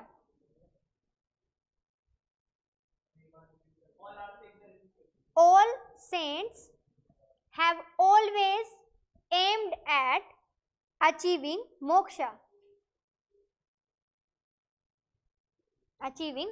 तो हर कोई चाहता है क्या, सेंट, कि मोक्ष उनको मिल जाए. बट अब मुझे ये बताइए, अगर वो सेंट बन गए हैं without fulfilling their grihastha and their vanaprastha. Vanaprastha तो उसी में इंक्लूड हो जाता है, but what about the grihastha and your rina. So that's equally important, और उसी के हिसाब से फिर उसी सीरीज में चलना चाहिए. फाइन. नेक्स्ट बोला जाता है trivarga. So trivarga is nothing but the combination of dharma, artha, kama. So dharma is all about moral, karma, artha is all about wealth and your duties, and kama is all about your biological needs. ठीक है, so this is your biological needs. Next लिख लीजिए, ये आपका हो गया है part B. अब लिखिए पार्ट सी. ठीक है, एक बार ही अपने नोट्स में देख लीजिए, वापस से आइए, लिखिए part C, rin.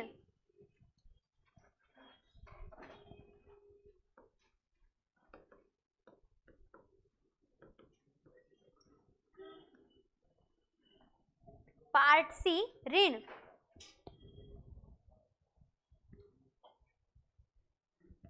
Okay, so there are 4 types of rin. ठीक है, लिखिए 4 टाइप्स ऑफ ऋण.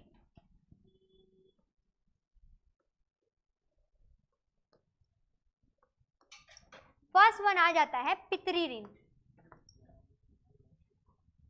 ठीक है। पितरी का मतलब क्या होता है? आपके एंसेस्टर्स के लिए। नेक्स्ट आ जाता है ऋषि ऋण। हाँ जी, ऋषि के लिए यजना हमने कौन सा वर्ड यूज किया था? यजना में हमने वापस से देखो अपने नोट्स में जाके, ब्रह्मा यजना, तो उनके लिए हमने ब्रह्मा, सो मीन्स ऋषि का ऋण है हमारे ऊपर, उसी के लिए हम ब्रह्मा यजना करते हैं। ओके, नेक्स्ट आपका आ जाता है देवा ऋण। अब भगवान ने आपको लाइफ दी है तो भगवान की तरफ आपका कुछ ऋण रह जाता है, मीन्स आपको जो भी पर्टिकुलर स्पिरिचुअल थिंग्स हैं वो करनी पड़ेगी। नेक्स्ट लिखिए मानुषा ऋण और अतिथि ऋण, जिसको तिलक याद करेंगे। हाँ जी, कैसे करोगे?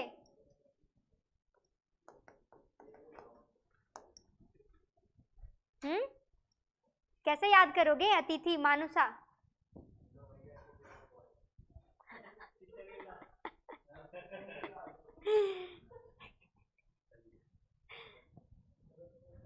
ओके, लिखिए पितृ ऋण, ओब्लिगेशन टुवर्ड्स एंसेस्टर्स, इसी के नीचे ऐसे लिखते चले जाइए। इसमें और ज़्यादा नहीं लिखवाऊंगी मैं क्योंकि इट्स सो सिंपल, तो वो उसी से, और नोट्स में आपका मैंने सिंपल सिटी में दिया हुआ है तो आप आराम से कर लोगे। पितृ ऋण के लिए लिखिए obligation towards ancestors and bracket में लिखिए पेरेंट्स, एंसेस्टर्स एंड ब्रैकेट में लिखिए पेरेंट्स। अब ध्यान दीजिए, जो आपका पितृ यजना था वो आप एंसेस्टर के लिए कर रहे हो, ठीक है, क्यों? क्योंकि आप वो यज्ञ कर रहे हो एंड वो उनके लिए होगा कि जिनका डेथ हो चुका है, उनको खुश करने के लिए। बट जब आप बात कर रहे हो पितृ ऋण की, तो इट मीन्स आपके ऊपर ऋण है। पहला ऋण किसका है? आपके एंसेस्टर का, कि आपको अपने एंसेस्टर की लीनिएज को चलते रखना है। दूसरा ऋण आपके ऊपर है आपके पेरेंट्स का। आपके पेरेंट्स चाहते हैं कि उनका फैमिली चलता रहे, उनका जो पूरा फैमिली है वो एंड ना हो, तो उसके लिए भी आपको क्या है? ऋण रहता है। इसीलिए कंफ्यूज मत होना पितृ यजना एंड पितृ ऋण में। ऋण का मतलब क्या है? To bear the child, for whom? For your parents and for your ancestor lineage. Is it clear? Fine. Next लिखिए ऋषि ऋण, ओब्लिगेशन टुवर्ड दी, आपकी लाइफ में अगर कंट्रीब्यूशन रहा हो 1-2% तो obligation towards the teachers and cents, teachers and cents.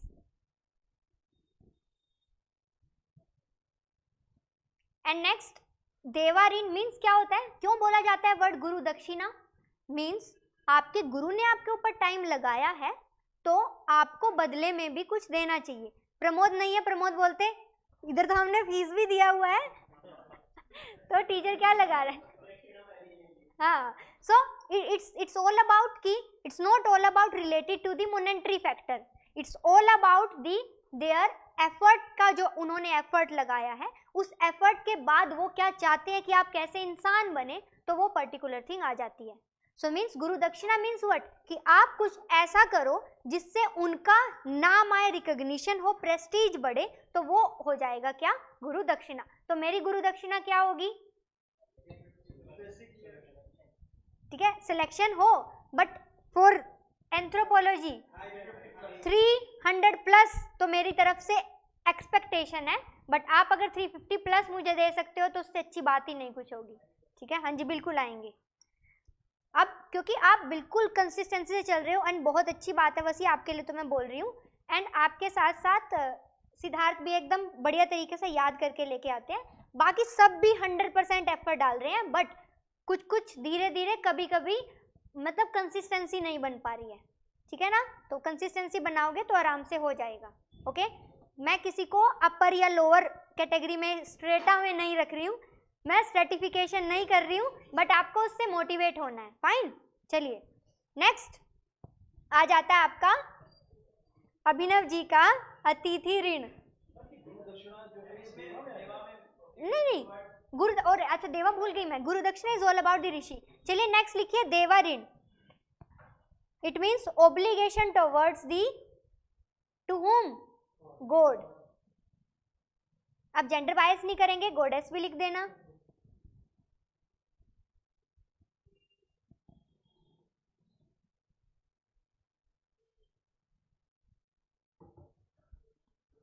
Next is obligation towards guest.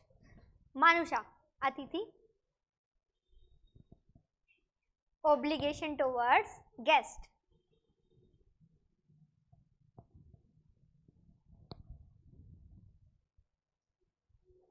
अब सीधी सी बात है, अगर ऋण आप फुलफिल नहीं कर पाए तो वो आप वापस से ये रीबर्थ के चक्कर में विशियस साइकिल में फंसे रह जाओगे.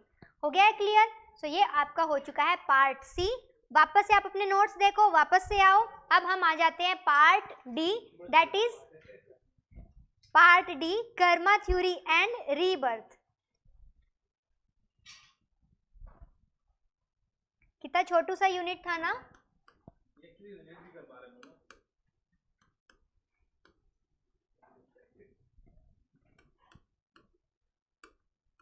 Karma plus rebirth. अब कर्मा की बात करूं, रीबर्थ की बात करूं और कर्मा की बात करूं, रीबर्थ की बात करूं और इनकी बात ना करूं तो फिर कैसे हो सकता है? ठीक है. तो किस किसने ये मूवी देखा है? नहीं देखा? नेहा, अपरिचित मूवी नहीं देखा? अरे लाइफ में क्या मिस कर दिया आपने. अब आपका होमवर्क ये है, सैटरडे को आपको ये मूवी देखनी है. ठीक है. एंड रिस्पॉन्सिबिलिटी है, वरुण लिंक शेयर करेंगे.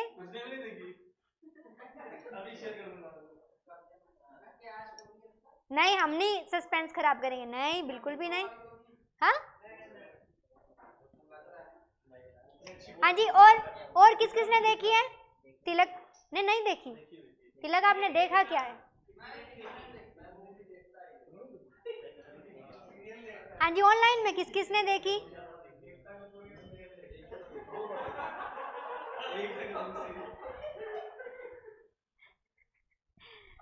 अभी बेसिकली क्या है, ये पर्टिकुलर मूवी है, मैं जस्ट आपको एक डिस्क्रिप्शन दे देती हूँ. तो इस मूवी में बेसिकली क्या होता है ना कि हर एक पर्सन को, ये एक थ्योरी क्या है कि अगर आप यहाँ पे दो तरीके के कर्मा रहते हैं, एक होता है पाप कर्मा, एक होता है पुण्य कर्मा. हमने जो यज्ञवल्क्य हम करेंगे ना स्मृति, उसमें हम काफी सारे कर्मा को देखेंगे.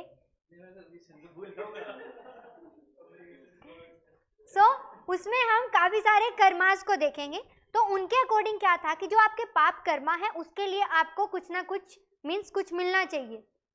अब वो आपको मिलता है, ये एक नोशन है कि वो आपको मिलता है क्या? After your death. After your death अगर आपने बुरे कर्म करे हैं तो आपको या तो ये मिलेगा, ठीक है, पकोड़े की तरह तला जाएगा, ये तो आपको ये मिलेगा, गर्म पानी आपके हाथ पे डाल दिया जाएगा, या तो आपको ये मिलेगा. This is all about your Karma. ये क्या है? गरुड़ पुराण में मेंशन है कि उसमें मेंशन है कैसे कैसे होगा. एंड यज्ञवल्क्य स्मृति जो है, उस स्मृति में ये मेंशन है कि अगर पाप कर्मा है तो दैट मीन्स वो पाप कर्मा आप उनको as a burden next birth में लेके जाओगे. तो कुछ आपके होते हैं आप पुनर्जन्म में लेके आओगे, कुछ आपके होते हैं आपके पूर्व जन्म के फल होते हैं जिनको आपको बियर करना पड़ रहा है. तो कर्मा से रिलेटेड है ये दो चीजें. एक अभी नहीं, अगर आप इस टाइम पे आप, तो इसका मतलब जो भी इस टाइम पे पाप कर्मा कर रहे हैं, तो पाप कर्मा मीन्स आपकी इनमें से कोई एक कैटेगरीज हो सकती है. अरे नहीं, हाँ ये अपर कैट, ये they are doing their job, they are doing their job. हाँ अब मैं बताती हूँ, तिलक का दिमाग घूमेगा कि ये जॉब कैसे मिल सकती है. हाँ, यहाँ पे कैसे रिक्रूटमेंट हो सकती है. कर्मा जो थ्योरी है उसके बारे में अगर बात की जाए तो कर्मा एंड रीबर्थ एक ऐसी मिस्ट्री है जिसके बारे में कुछ भी बोलना गलत ही होगा. क्यों? क्योंकि हम कोई ऐसे पर्सन नहीं है जो कि हम ये देख के, या अगर मैं भी बोलूँ तो ये देख के, कब कहाँ से कहीं से पढ़ा हुआ, कहीं से किसी का डिस्क्रिप्शन दिया हुआ, उसी के बेसिस पे हम अपना थ्योरी बना सकते हैं. तो आपको भी एकेडमिक पर्पस से इसको इतना ही रिस्ट्रिक्ट करना है जितना मैंने आपके नोट्स में दिया हुआ है. आप एज ए यहाँ पे कोई स्कॉलर बन के नहीं आंसर लिखोगे, आप यहाँ रिस्ट्रिक्ट रखोगे अपने आप को जितना डिस्क्रिप्शन आपको दिया हुआ है. अदरवाइज क्या होता है ना, यहाँ पे गुरु महात्मा बनने बैठ जाते हैं, सो आंसर में जो पूछा है वो तो चला गया, गुरु महात्मा भी नहीं बने और कुछ भी हाथ नहीं लगा। ठीक है, सो वो यहाँ पे चांस है कि अगर आप हल्का सा नेगेटिव में बोले या जिस भी तरीके से बोले तो नेगेटिव में मार्क्स चला जाता है। ठीक है ना, तो आपको जस्ट क्या है, इनमें से किसी एक बुक का नेम याद कर लेना है। ठीक है, ये मैं स्लाइड आपके साथ शेयर कर दूंगी, स्लाइड। ठीक है, ओके। नेक्स्ट जो है अभी, अच्छा वो अभी किया था ना मैंने, ठीक है ना, ओके। सो नेक्स्ट जो है ये आ जाता है कि जो सदगुरु जी हैं उन्होंने कर्मा के बारे में क्या बोला है। उन्होंने कर्मा के बारे में means you can mention that, you can start your question with his coat.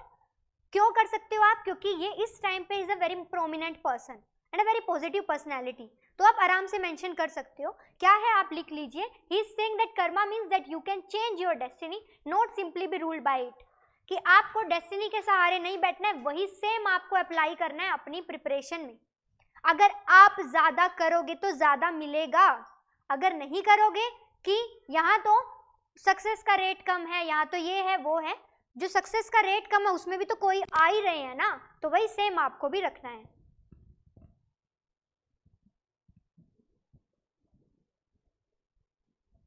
अरे विकास ने अपर लेवल का, जो उनमें वो अपरिचित वर्ड यूज करते हैं ना, क्रीमी भोजनम, सुशीम उक्कम, हाँ जी, वेरी गुड विकास, वेरी गुड।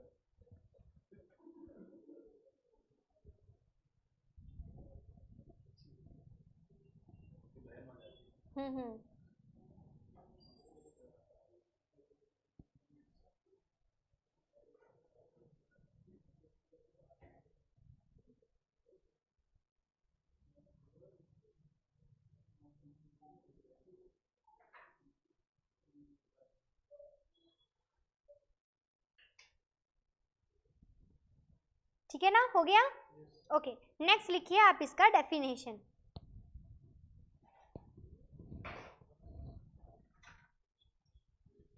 लिखिए doctrine of Karma, doctrine of Karma, अच्छा दिख नहीं रहा है, कोई बात नहीं, मैं बोल देती हूँ, आप लिख लीजिए ऑनलाइन में। Karma means that, Karma means that you can change your destiny, karma means that you can change your destiny, comma, not simply be ruled by it, not simply be ruled by it, not simply be ruled by it। Okay, चलिए अब लिखिए,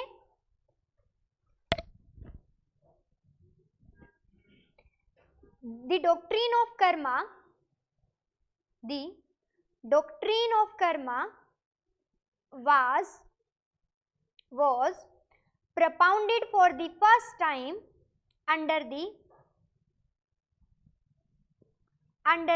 Upanishads, under the Upanishads।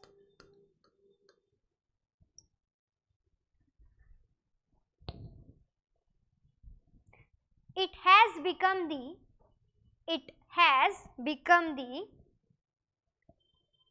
meeting point of Hinduism, Buddhism and Jainism, Hinduism, Buddhism and Jainism।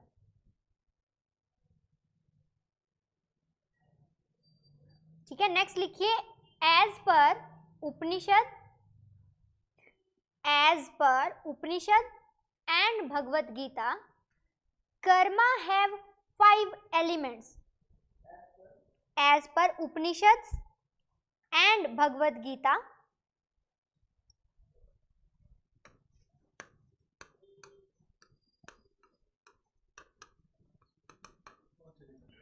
Bhagavad Gita, karma have 5 element.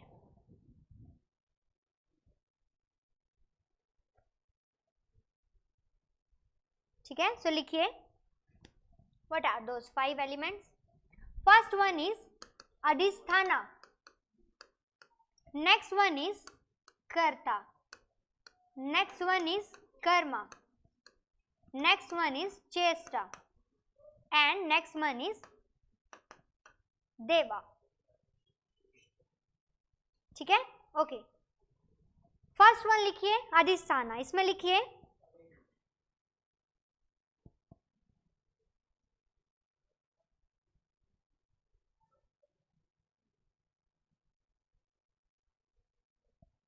इसका मतलब होता है अधिष्ठान means कि कुछ पर्टिकुलर एक्ट को करना. तो इसका मतलब ये है कि किस पर्टिकुलर सिचुएशन में या सर्कमस्टांस में आपको कुछ करना चाहिए. ठीक है, सो इसमें लिखिए circumstance in which Karma works. In which Karma works, कि कर्मा काम करता है. नेक्स्ट लिखिए कर्ता. कर्ता मीन्स द डूअर, जो कर रहा है. हाँ जी, एग्जैक्टली, कि जो उस कर्म को कर रहा है. Karma means the work. ठीक है, इंस्ट्रूमेंटेशन ऑफ डूअर.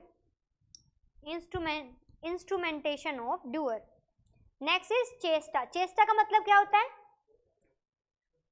चेष्टा योर इच्छा. उसको चक्षु बोलते हैं. आप आईज का वो कर रहे थे ना, आईज को चक्षु बोलते हैं. अरे ये तो अपर लेवल का हो गया. ठीक है, चेष्टा मीन्स इंस्पिरेशन, मीन्स योर इच्छा, योर एस्पिरेशन. यस, कि आप क्यों करना चाह रहे हो. Inspiration of means inspiration for Karma, कि काम करने के लिए आपको इंस्पिरेशन कहाँ से मिल रही है, आपकी चेष्टा क्या है. नेक्स्ट आ जाता है deva. It means your fate. Fate means your destiny. Not only your destiny but supernatural power जो आपकी डेस्टिनी को चेंज कर रही है with your karma. Supernatural power that changing your destiny with your karma. बोला जाता है ना कि आपकी डेस्टिनी में ये लिखा है. वो बोलते हैं कि नहीं, कुछ पर्सनैलिटीज के एग्जाम्पल भी है कि नहीं, वो तो इस तरीके से चेंज हो सकता है. तो वो चेंज कैसे होगा? अगर सुपरनेचुरल पावर आपके साथ है तो आप कर्म कर रहे हैं अच्छे मन से, तो वो चेंज हो जाएगा विद योर कर्मा.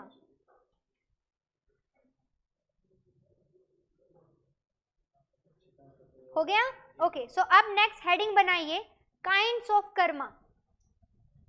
हेडिंग बनाइए काइंड्स ऑफ कर्मा.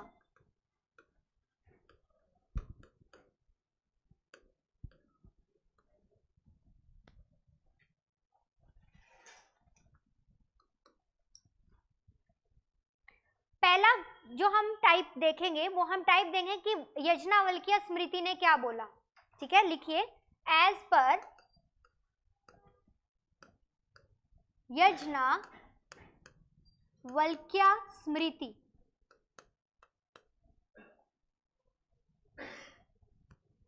यज्ञवल्क्य स्मृति. तो उन्होंने बोला दो ही तरीके के कर्म होते हैं, या तो होगा धर्म या तो होगा अधर्म.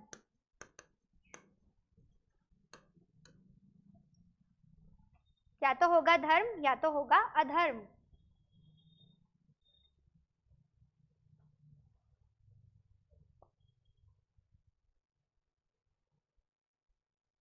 हो गया. नेक्स्ट लिखिए सेकंड वन.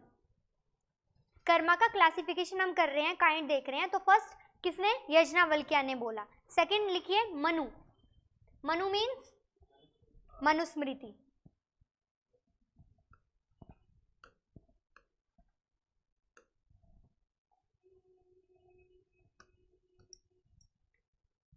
ए लिखिए इसमें प्रवृत्ति.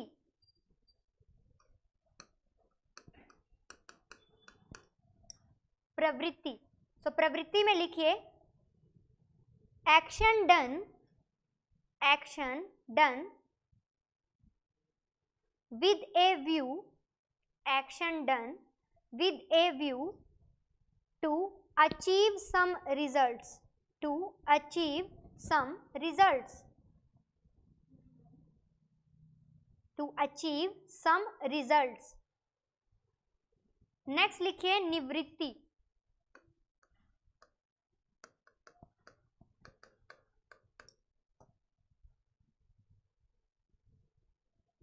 लिखिए action done with preconceived notion, action done with preconceived notion to achieve some results, to achieve some results.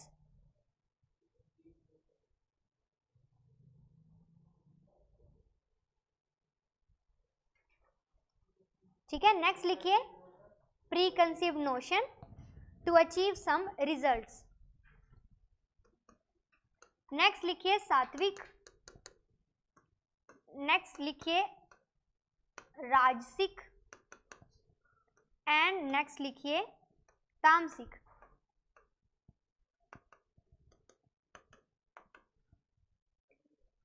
हाँ जी,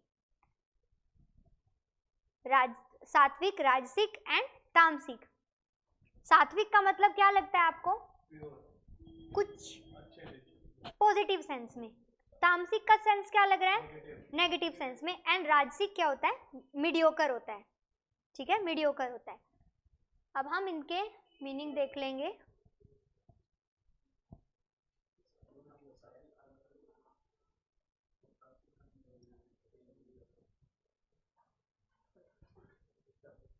ठीक है, सो हम यहाँ पे ले रहे हैं कर्मा. कर्मा से हम कनेक्ट कर रहे हैं एक पर्सन को. अब क्योंकि हम एक पर्सन को कनेक्ट कर रहे हैं तो इसका मतलब ये आ जाता है यहाँ पे कि जो कर्मा है वो अगर सात्विक टाइप ऑफ पर्सन होगा, सात्वा होगा, तो वो कैसे बिहेव करेगा, उसके कर्म कैसे रहेंगे. अगर राजसिक है तो तब कैसे होंगे, तामसिक है तो तब कैसे होंगे. लिखिए सात्विक action done without seeking fruits of result, action done without seeking fruits of results.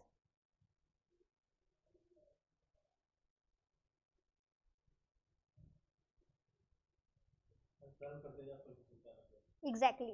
राजसिक में लिखिए action done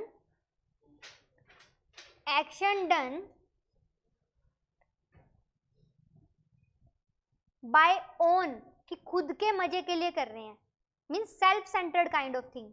ठीक है, action done by one who seeks enjoyment, who seeks enjoyment. Next लिखिए तामसिक कर्मा, उसमें लिखिए action which is undertaken through ignorance, which is undertaken through ignorance. इसमें लिखिए इंजरी टू अदर्स, कि आप अगर किसी का बुरा भी कर दो तो आप ये बोलते हो कि I am not aware. Injury to others and one's own capacity. Injury to others, नहीं एग्जाम्पल नहीं डालना है इसमें. Injury to others and one's own capacity. अब देखिए जो पर्सन नॉर्मली ऑयली खाना ही खाता है घर पे, बाहर उसके लिए ज्यादा मसाले वाला खाना तामसिक नहीं होगा. बट अगर एक पर्सन बिल्कुल सात्विक खाना खाता है तो उसके लिए हल्का सा भी मसाले वाला खाना तामसिक हो जाएगा. So this thing is like relative with the every human being. So because ये relative है तो आप एग्जाम्पल नहीं डालोगे. ठीक है ना, मीन्स ये इंडिविजुअली पर्सन के ऊपर डिपेंड करता है, तो इस वजह से एग्जाम्पल नहीं डालोगे, एज इट इज ये डाल दोगे. सात्वा का मतलब क्या है? आप बिना रिजल्ट का सोचे कर रहे हो, दूसरों के लिए कर रहे हो. राशि क्या है? कर रहा है बट अपने इंजॉयमेंट के लिए कर रहा है. एंड तामसिक में क्या है कि अगर दूसरे का बुरा भी हो जाए तो इतना सोचा नहीं जाता। हो गया क्लियर? नेक्स्ट लिखिए लास्ट इसमें पाप कर्म। आपने क्या किया, पहले प्रवृत्ति, देन निवृत्ति, देन सात्विक, राजसिक, तामसिक, लास्ट वन लिखिए पाप कर्म। लिखा है वो पॉइंट, हाँ उसमें चला गया होगा। हाँ हाँ हाँ, प्रिंटिंग में ऊपर नीचे हो जाता है। हो गया पाप कर्म।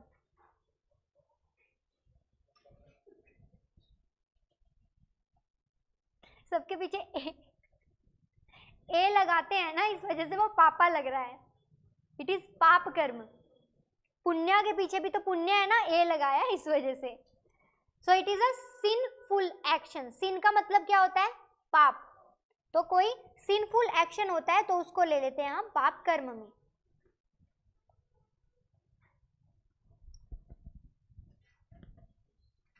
नेक्स्ट लिखिए पतंजलि। पतंजलि ने भी कर्मा को क्लासिफाई किया था। नेक्स्ट लिखिए पतंजलि।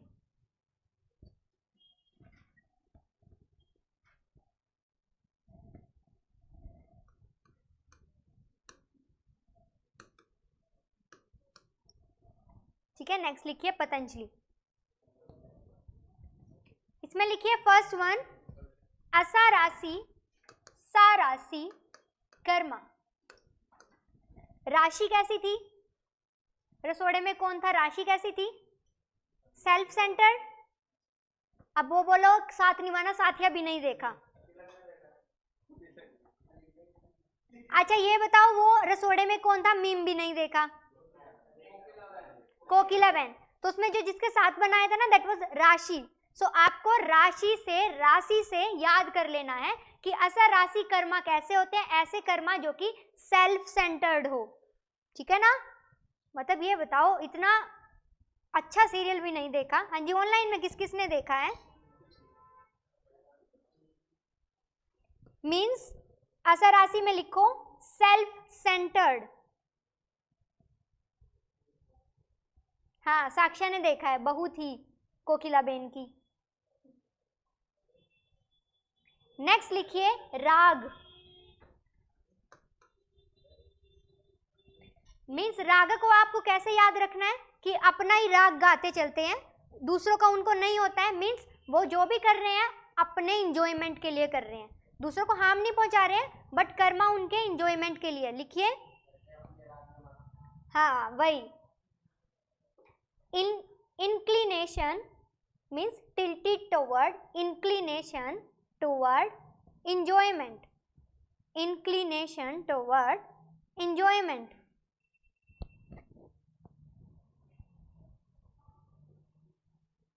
अरे हाँ बकवास, देखो विकास ने भी देखा है तभी वो बोल रहे हैं बोरिंग सीरियल था, साक्षी भी बोल रहे हैं उन्होंने देखा है तभी बोल रहे हैं बकवास सीरियल था। सीरियल तो था ही, बट बात ये है कि उसके जो मीम और उनके जो वो तो पता होनी चाहिए ना क्या कुछ स्टोरी थी।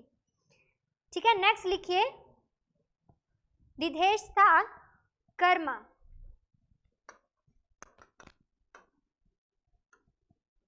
दिधेशा कर्मा मीन्स जब आप द्वेष रख रहे हो। ठीक है, सो इसमें लिखिए पतंजलि के 4 टाइप है कर्मा के। हाँ जी, इसमें लिखिए रिनंसिएशन मीन्स आप क्या ले रहे हो, किसी से काइंड ऑफ बदला। ठीक है, हेटफुल,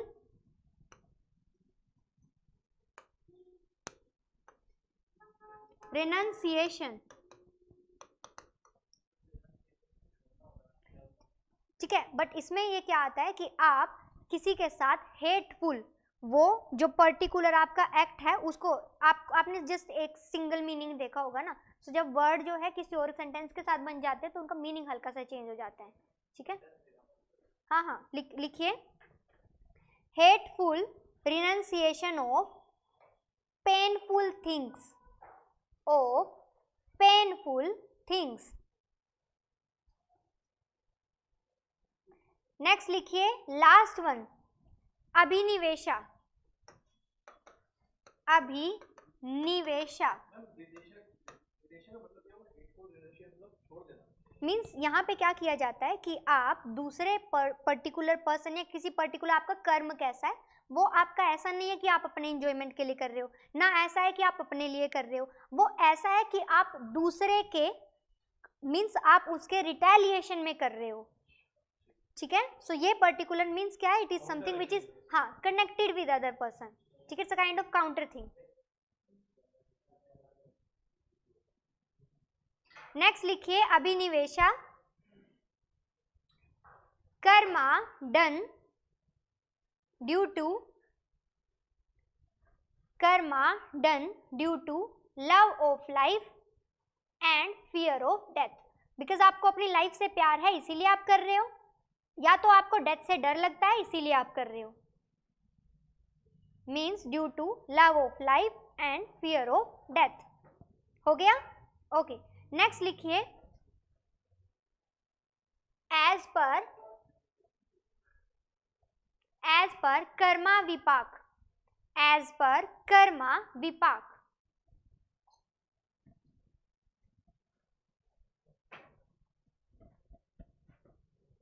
हाँ जी लिखिए,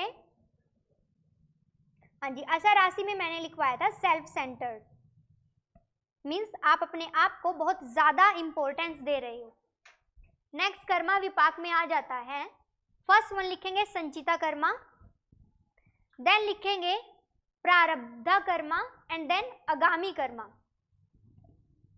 संचिता का मतलब क्या है, एक्यूमुलेटेड, कि हाँ इसमें क्या हो रहा है, एक्यूमुलेट हो रहा है। सो इसमें लिखिए एक्यूमुलेटेड कर्मा, मीन्स कि जो पिछली लाइफ में आपने कर्म किए थे वो कर्म आपके एक्यूमुलेट हो रहे हैं, और फिर उन्हीं कर्मों के एक्यूमुलेट के बाद आपको ये बर्थ मिली है, और जो आप अब कर रहे हो वो वही है आपका जो आप पहले में करके आए थे, तो वो आपका, और इस टाइम पे भी जो कर रहे हो, ठीक है, वो नेक्स्ट के लिए आपके एक्यूमुलेट होते चले जाएंगे। ओके, नेक्स्ट लिखिए सेकंड वन प्रारब्धा कर्मा,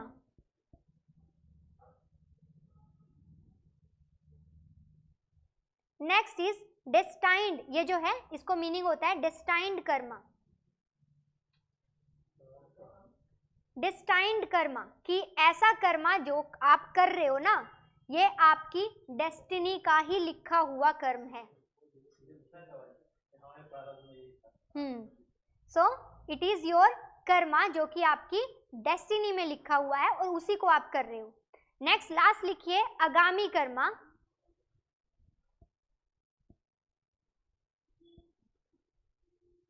आगामी कर्मा मीन्स कैसे कर्मा, जो कि आपके आने वाले टाइम को रिप्रेजेंट करेंगे, ठीक है। सो इसमें लिखिए future accumulating actions, future accumulating actions।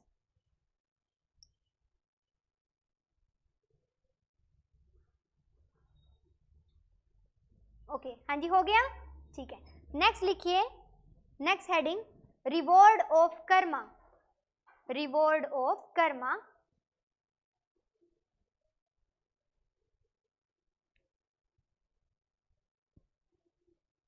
हाँ जी रिवॉर्ड ऑफ, हाँ रिवॉर्ड ऑफ कर्मा। पहला आ जाता है कर्मा फल, कि आपके कर्म का आपको फल मिल रहा है। ये ज्यादा डिफाइन नहीं करूंगी मैं, लिखवाऊंगी भी नहीं क्यों, क्योंकि सिंपल है बिल्कुल, आप इसको नोट्स में से पढ़ सकते हो, आराम से हो जाएगा, ठीक है, बिल्कुल सिंपलेस्ट लैंग्वेज है। सो फर्स्ट क्या है कि आपके कर्म जो है उन्हीं का फल आपको मिल रहा है। नेक्स्ट आपके कर्म की वजह से जो आप पहले करके आए थे, तो इस वजह से आपको ये रीबर्थ मिला है। सेकंड आ जाता है क्या आपका पुनर्जन्म, ठीक है। नेक्स्ट आपका आ जाता है कि आपके पूर्व जन्म का फल है, मींस आपके प्रीवियस बर्थ का ये आपको रिजल्ट मिल रहा है, जिसकी वजह से ये आपको लाइफ मिली है।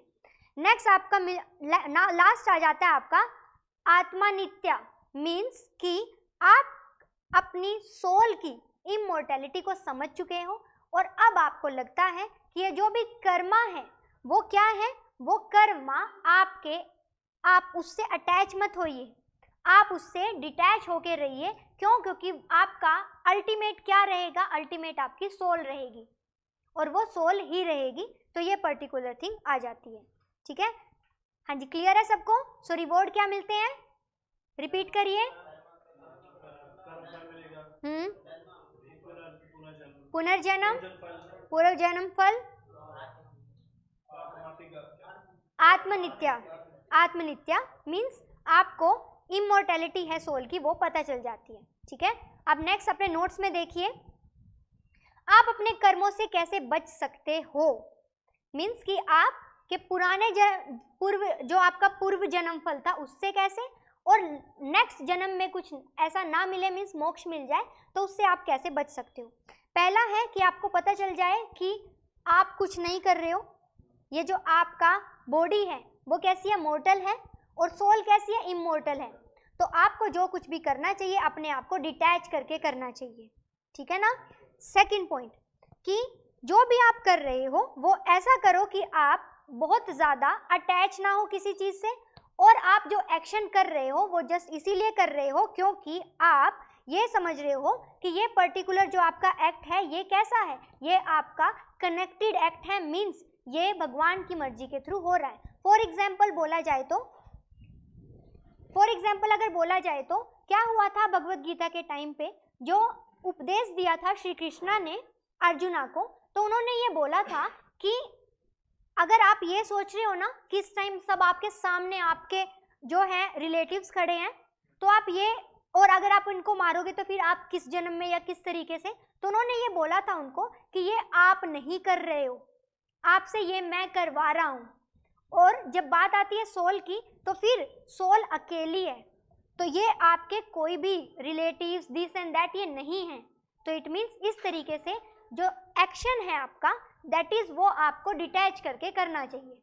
ओके, नेक्स्ट फिर से वही आ जाता है क्योंकि इसमें कुछ पॉइंट बन नहीं रहे थे, तो वो क्या है, रिपीटेड पॉइंट को सजा के आपको लिखना पड़ेगा कि आपको डिटैच करके एक्शन करना चाहिए। आप जो है कर्मा अगर कर रहे हो तो वो आपको 4 ऑर्डर में करने चाहिए। फॉर एग्जाम्पल वर्णा, कल की मतलब नेक्स्ट मंडे की क्लास में हम वर्णा सिस्टम ही करने वाले हैं कि कैसे वर्णा होते थे, ब्राह्मण, क्षत्रिय, वैश्य, शूद्र। तो ये 4 ही वर्ण हम करेंगे, इसके अलावा और कोई वर्ण नहीं है। तो मंडे का क्लास भी बिल्कुल हमारा बेसिक होने वाला है।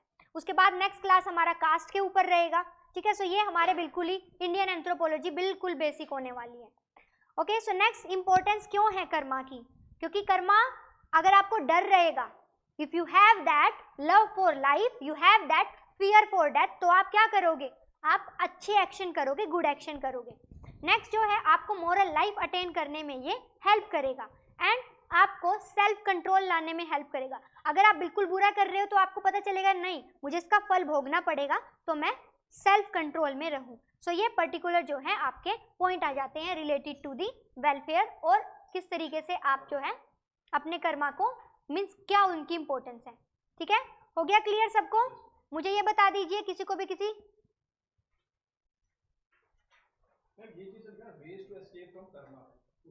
ओके विलास, अच्छा आज आपका फर्स्ट क्लास था, तो विलास एक काम करिए, मैं यहाँ पे टाइप कर रही हूँ। अच्छा एक सेकंड मैं बोल देती हूँ किसी को। हाँ जी, कोई मेरा टेलीग्राम आईडी चैट में लिख देंगे।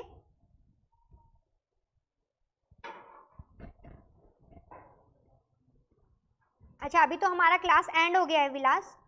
हाँ जी, कोई मेरा टेलीग्राम आईडी लिख दीजिए चैट में। तो विलास आप मेरे को मेरे टेलीग्राम आईडी पे मैसेज करिए, मैं आपको बताती हूँ फिर कैसे किस तरीके से करना है। ओके, हाँ जी, किसी को कोई डाउट हो आप पूछ सकते हो।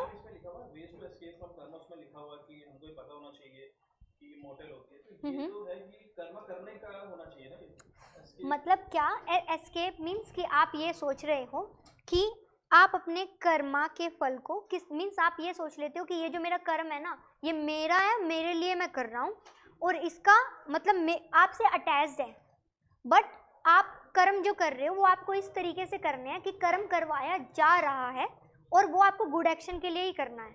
ठीक है, सो ये पर्टिकुलर थिंग। क्रिटिसिज्म मीन्स पूरा का पूरा जो थ्योरी है कर्मा एंड रीबर्थ का, उसका क्रिटिसिज्म। हाँ जी, thank you Sakshar, thank you Vikas, thank you Ravi. हाँ जी विलास, तो आप मेरे को इस पे मैसेज करना, फिर मैं आगे का आपको बताती हूँ। आप में से वापस से होमवर्क मैं बता देती हूँ। मंडे को क्लास होगा अब हमारा, क्योंकि मंडे टू फ्राइडे हमारा क्लास रहता है। तो मंडे को आपको paper 2 Indian anthropology unit 2 Indian traditional social structure complete याद करके लेके आना है और मंडे को सुनूंगी, ट्यूसडे को उसका आपको आंसर लिखना होगा क्लास में ही, ठीक है। सो इस तरीके से हमारा रहने वाला है। इस यूनिट में से किसी को कोई डाउट हो तो आप पूछ सकते हो, अदरवाइज फिर थैंक यू सो मच।